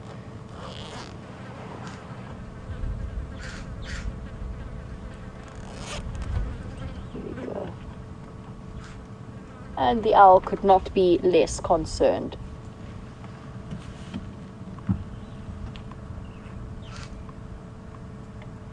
There we go. It's a little Retz's helmet shrike, which is very cool. I actually haven't managed to see them properly recently.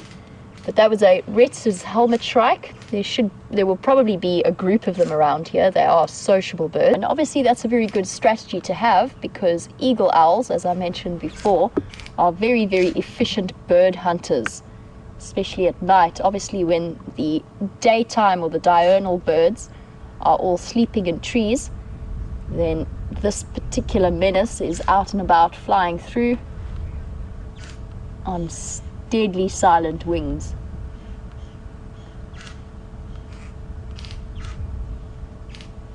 So yes, I've counted at least 3 Retz's helmet shrikes just hopping around the tree, letting everybody in the vicinity know that there are eagle owls around.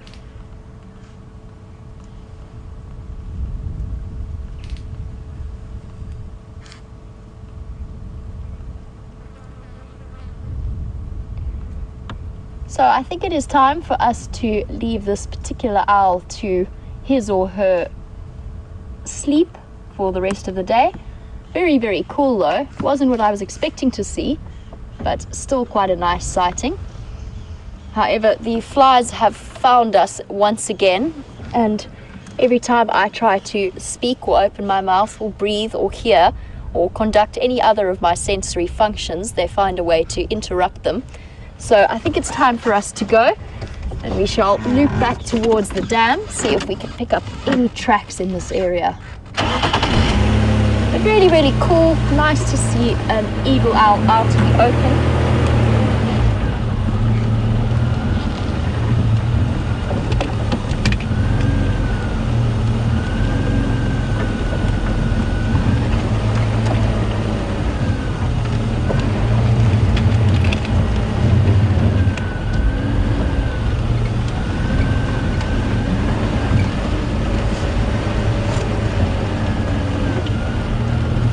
So a little bit earlier we were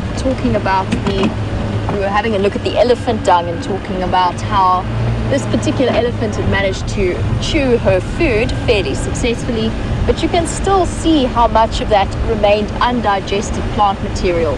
We could pretty much, if we really wanted to, we could sit and dissect it and have a look around at what she'd been eating.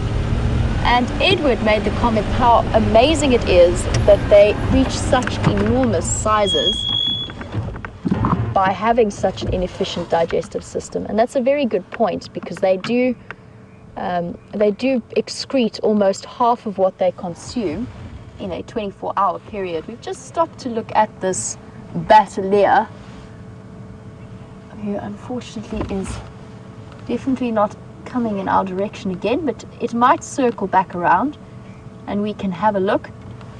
Always wonderful to see, and I absolutely cannot go past a Bateleur and not stop and have a look at whether it's a male or a female. It's one of the few raptors where you can immediately see sexual dimorphism. You can tell the difference between the males and the females.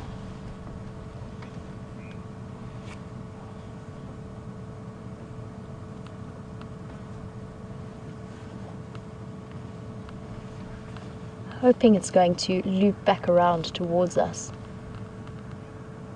But it looks as though he, in this particular case, is moving off.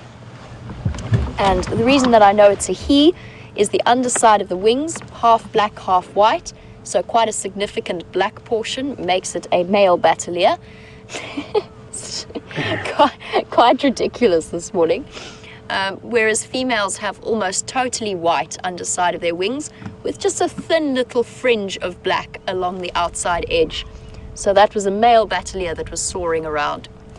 So I'm going to continue with Edward's comment about elephants and how amazing it is that they reach such an enormous size with such an inefficient digestive system.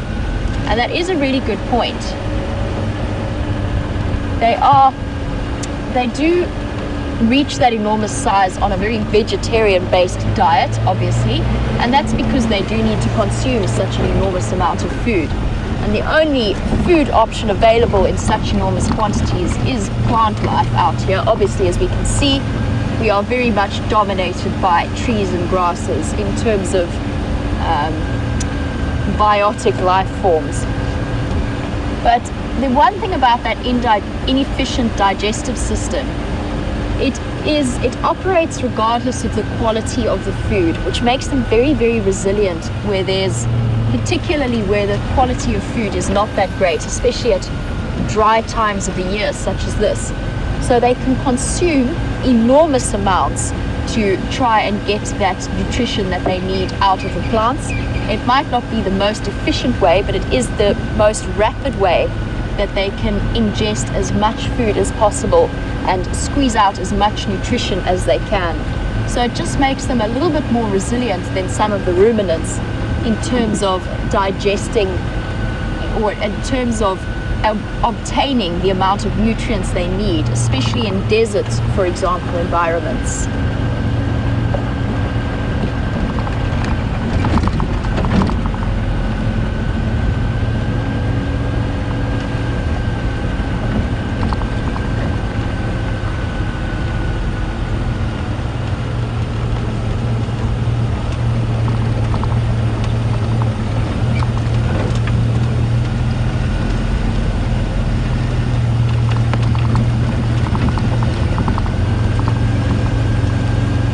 Particular pile of elephant dung that we were playing with, I mentioned that it was particularly high in a water content, and Raisa has told me that in the past one of the previous presenters actually wrapped elephant dung in a cloth and squeezed it to get the liquid out in order to help you obtain some form of hydration in a survival situation. Raisa, I've never had to do that personally. I have generally tended to avoid, I would personally avoid having to do that until the absolute last minute. Although their dung is rather clean, I would not say that it is completely free of parasites. And what you really, really don't want to risk if you are in a survival situation is any kind of diarrhea or stomach complaint, because that's going to dehydrate you immensely. So at this time of year in particular, while there is some dew on the grass, I would rather take off a t-shirt or a jumper and run it through the grass and squeeze that out. So I haven't had to do that, fortunately. I would do that in a survival situation, but I would only do it at the last possible moment. I think I would prefer to track and follow. There's a woodpecker over here. There's a woodpecker.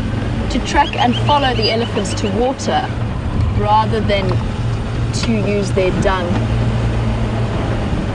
I'm just going to see if we can get this woodpecker back again. It's going to hop around this log, so hopefully it pokes its head out at some point. It looked to me like a bearded woodpecker, although it was a very, very quick flash of motion. Oh! There it goes. Off it goes! It was definitely a bearded woodpecker. And I do believe that, Georgianne, a couple of weeks ago, you asked me to show you a golden-tailed woodpecker. I haven't forgotten. I'm still keeping an eye out. And often when I'm sitting at a static sighting, I do have a good look around to see which woodpecker is tapping away in the background. So I haven't forgotten. I think it was the golden-tailed that you asked me to show. So just so that you know, I haven't forgotten. I am looking out for one. I do need to take off my jacket though, because it's incredibly warm all of a sudden. The sun has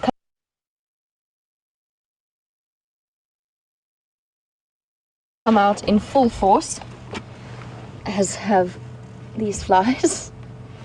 I'm going to need to master the art of learning to ignore them, and I'm not quite sure how one does that. I know that Scott in particular is very, very good at pretending they aren't there. I'm afraid I don't share that same tolerance just yet.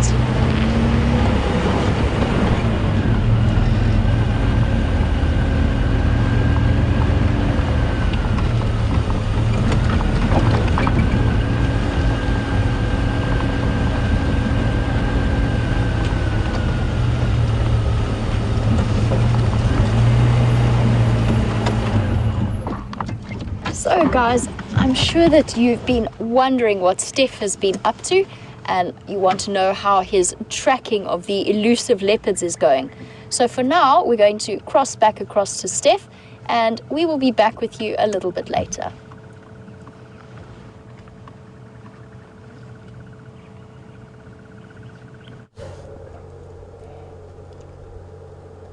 And this is something that we don't see too often, but this is a grey duiker, and as far as I saw, there were 3 of them here.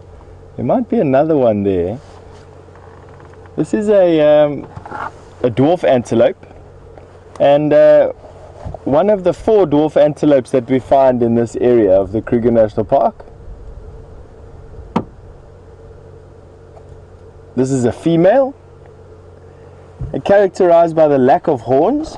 And how I knew it was a grey duiker was that short little crest between the ears and the black stripe running up the nose. That's how we knew it was a grey duiker. I just want to go forward a little bit. There was definitely another one there, and if I wasn't mistaken, there was also a 3rd face there, which would mean it's a pair with a youngster. Very uncommon to see.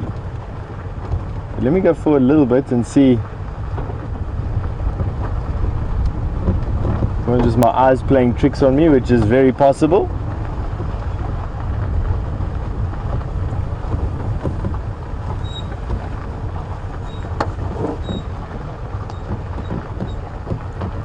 Forward a little bit more. See, he's laid down there immediately, disappeared in the grass. Let's see if you can see it. Just see a pair of ears there. Isn't that absolutely spectacular camouflage working? Wow, that is amazing.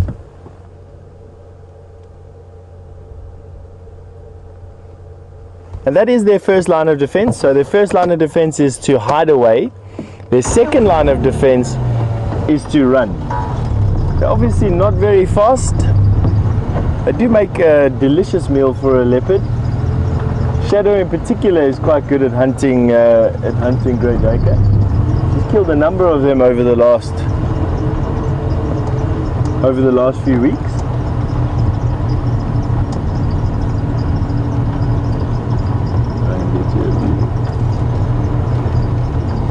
There, you can see that one hiding over there now, but just laid down. Sorry about that, Brian. Come to me, going away. Yeah, that female is lying down over there in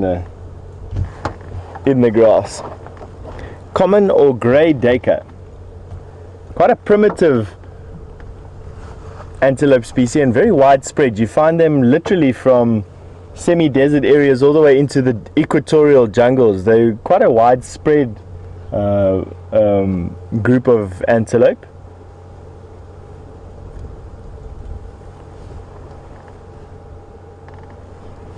Let's leave this one.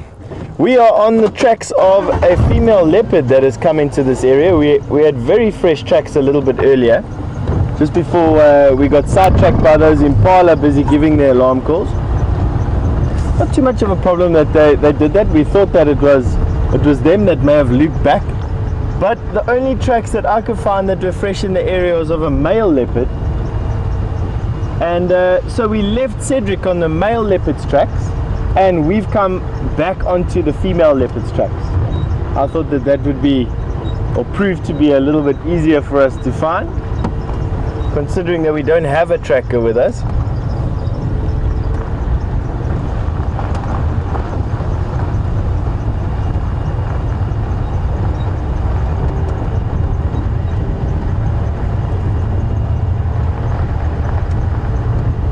Nevertheless, it's been a pretty weird morning, full of birds, full of tracking, lions roaring from the Manyeleti, impalas barking but no leopard. One of those days.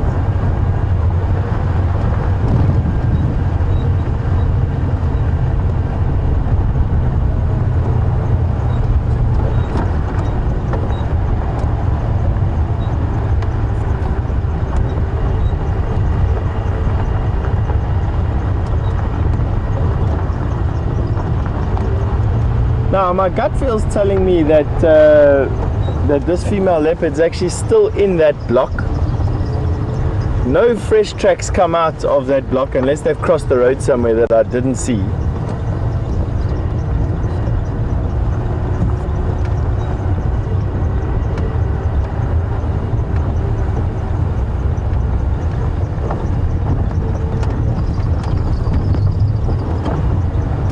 Which means that I'm going to be doing another pass through that area and double checking every termite mound that I can. We have been seeing Sindile lying up on termite mounds the last few times that I've seen him, and it may begin to give us a clue of where to start looking for shadow if the female's tracks that we saw were shadowed.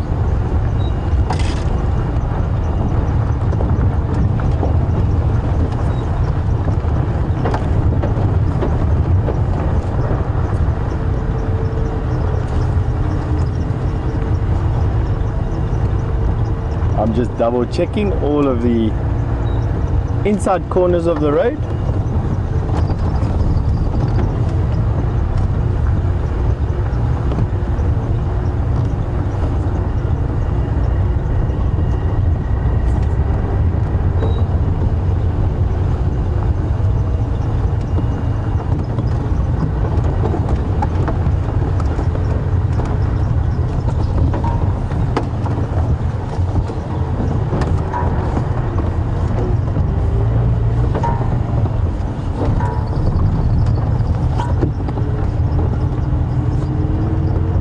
Here we go, back into the area where her tracks were last seen.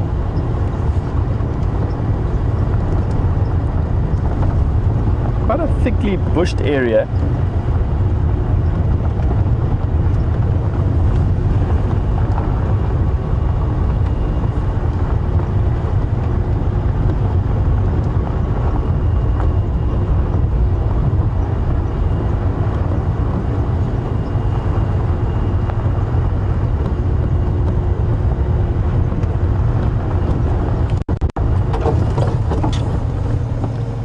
Okay.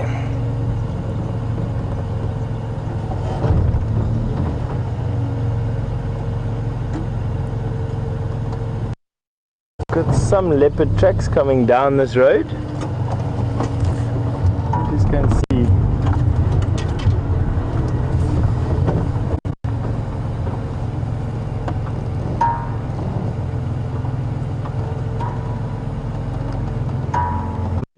Leopard track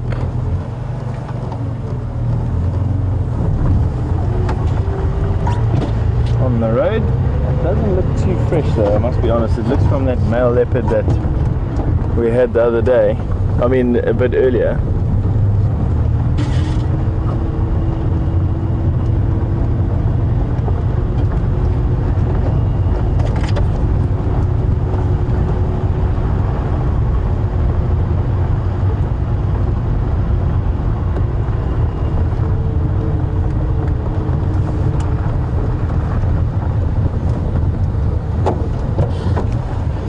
So I think while I keep tracking, a good thing to do would be going to Jamie, who's got an elephant to show you. Finally, something alive and animate and big.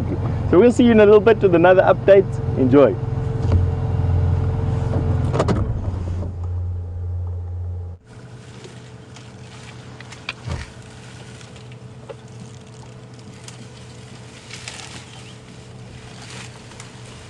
So guys, welcome back, and just about 100 meters along the road after I left you and you crossed across to Steph and those sneaky leopards, we chanced upon what looks to be a young bachelor herd of elephants.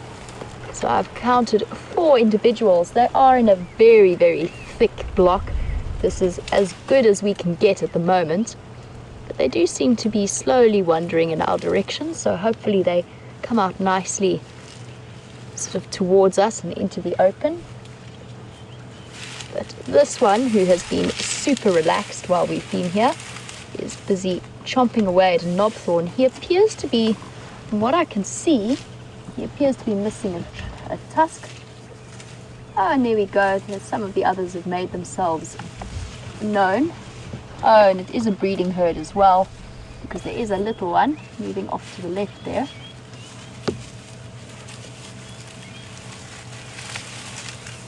There's our gentleman with the missing tusk. Probably broken it off at some point. Possibly might even have been some kind of abscess or crack in a tooth, because tusks are teeth. And it was just a little bit weaker and it broke itself off.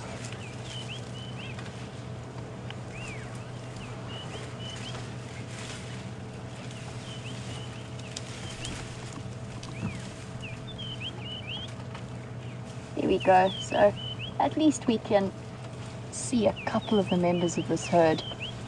The young males have sort of stuck together towards the outskirts.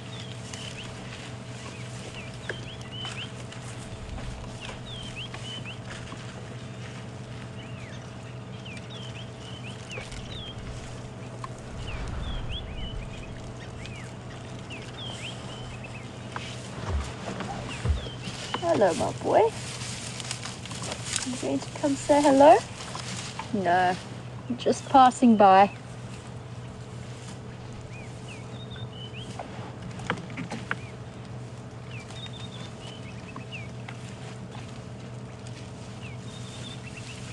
It's amazing to watch their different characters. The one that walked behind us was very, very relaxed from the moment we came into the sighting. This little boy, on the other hand, wasn't too sure how he felt about us. He did watch us very carefully as we came in. But I think he's going to follow his buddy along behind us.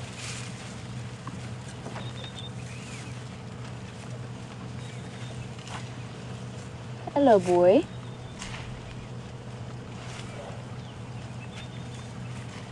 And for a young male, those tusks are actually fairly impressive. He's going to be quite a big boy when he grows up. He's probably somewhere in the region of about 12 to 13 years of age. Just about at the age where he will be leaving the herd fairly soon. He is going to be he's going to have enormous tusks when he grows up. And this one looks like one of the adult females. So she's passed by with the rest of the breeding herd. I'm just judging that off the shape of her forehead, as well as those long, slightly thinner tusks. And I think typically with females, they tend to have tusks that are slightly thinner than the males do, although those are quite nice and long. She is clearly an adult elephant. So I'm thinking it is a female. I haven't been able to confirm. I can't quite see for sure.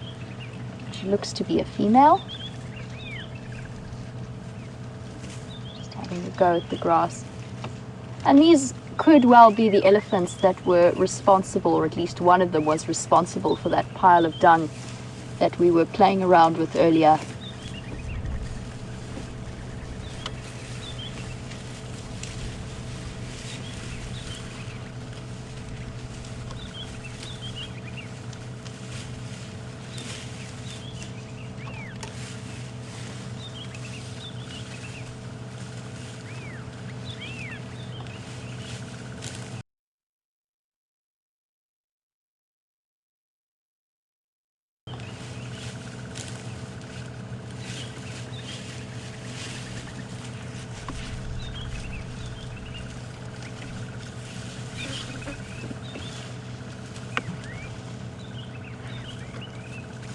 So the male with the snapped tusk has moved off, but it is always an interesting phenomenon to observe in elephants, and it can mean different things.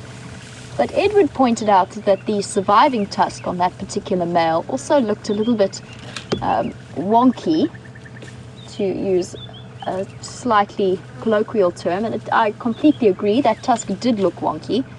And genetically, in the same way that some people are predisposed to teeth that often crack or need fillings more regularly, elephants can be exactly the same. And I stand corrected now that I've seen this elephant's side on. It is in fact a male, not a female. It's a young male. It can be quite tricky to tell, but that forward-facing sheath tells us that is the penis sheath, and that is a male. So I was wrong about that particular elephant. We've got a little one coming here. But yes, Edward, I agree. I think that there is a good chance that that tusk could get snagged and broken off. He probably has a congenital or a genetic slightly weaker set of tusks. Maybe nutritionally wasn't as well fed as he should have been. It's hard to tell. It's all just guesswork pretty much. But I think there is a good chance he's going to lose that tusk as well.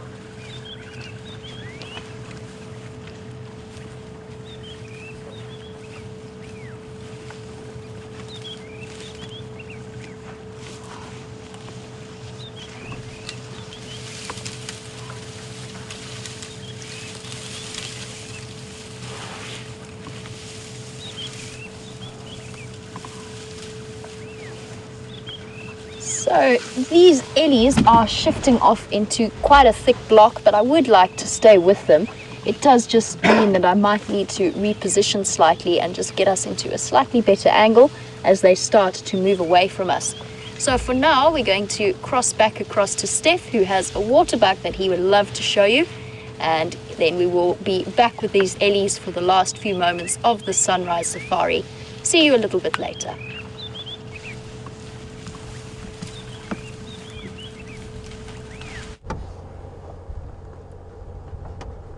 And there we have the biggest mammal that myself and Brian have seen today. A big waterbuck bull. These leopards have really given us the slip today. Fresh tracks, so we guessed the area right. Very fresh tracks. Impala barking, but unfortunately no result for us today. We've just run out of time. But it was a lovely morning to start with. The sunrise was beautiful. It was good to know that the scorpions are out and about again. So once again, us trying not to walk barefoot at night time around the camp. That's exactly when most people get stung. But we'll see a gradual increase in insect activity, I'm imagining. Firstly from their tracks, and then we'll start to see them again earlier and later on. In the nights and the evening. So at least from myself and Brian, we are there we go, and the thumb makes an appearance. We just want to say thank you very much for your patience, and we're going to be out bright and early this afternoon to try and make up for lost time. So see you again soon.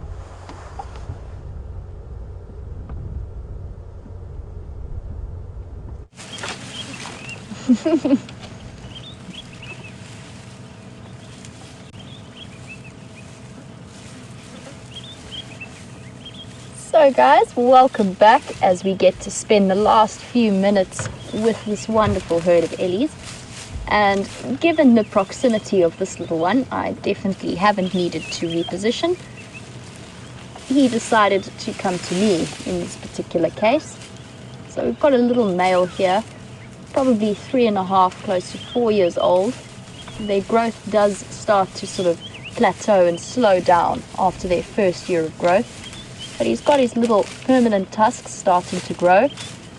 Baby elephants do get milk tusks, but they often don't even, or are not even visible to the eye.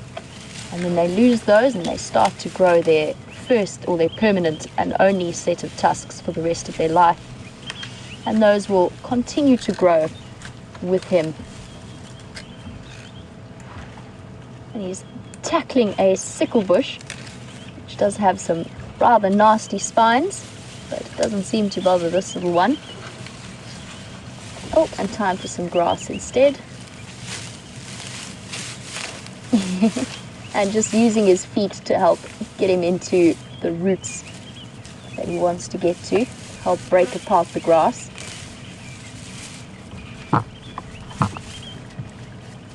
And he will be imitating his mother and what he's learned from his elders in terms of swishing off the dirt that you do get often elephants, when they grab trunkfuls of grass, they'll beat it to the side a little bit just to clear away any of the dust and ticks. But in this case, this little one hasn't fully mastered the technique. It's just going straight into his mouth.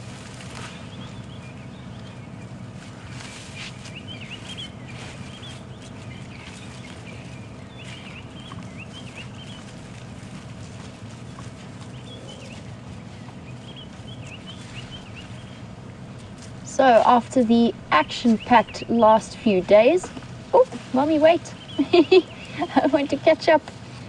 After the action-packed last few days on Juma, it appears as though the lion interaction for now has moved across our boundaries. The Birmingham boys seem to have crossed, and it doesn't look as though the Matimbas have ventured up to the side yet. I'll be interested to see how this scenario plays out over the next few days. But nevertheless, a very interesting sunrise safari. We got to talk about a lot of the little things and the little antelope, chatted a bit about Steenbok, and just the various things that we get to see and enjoy.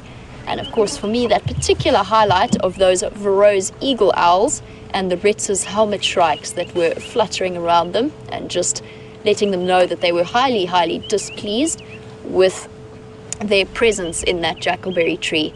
So for the sunset safari, Steph has been hot on the tracks of these very mysterious leopards, and I'm sure he will be following up on those in the future, and probably for the sunset safari. So for now, a big thank you to Andrew for his wonderful camera work, as always, and a thank you to Tara and Jess in FC, and Eugene for jumping on and tackling those Friday morning gremlins. And of course, a big thank you to you, the viewers. We hope that you will be joining us for the sunset safari this afternoon, which will definitely be an exciting one. We will see you there. Cheers for now, guys.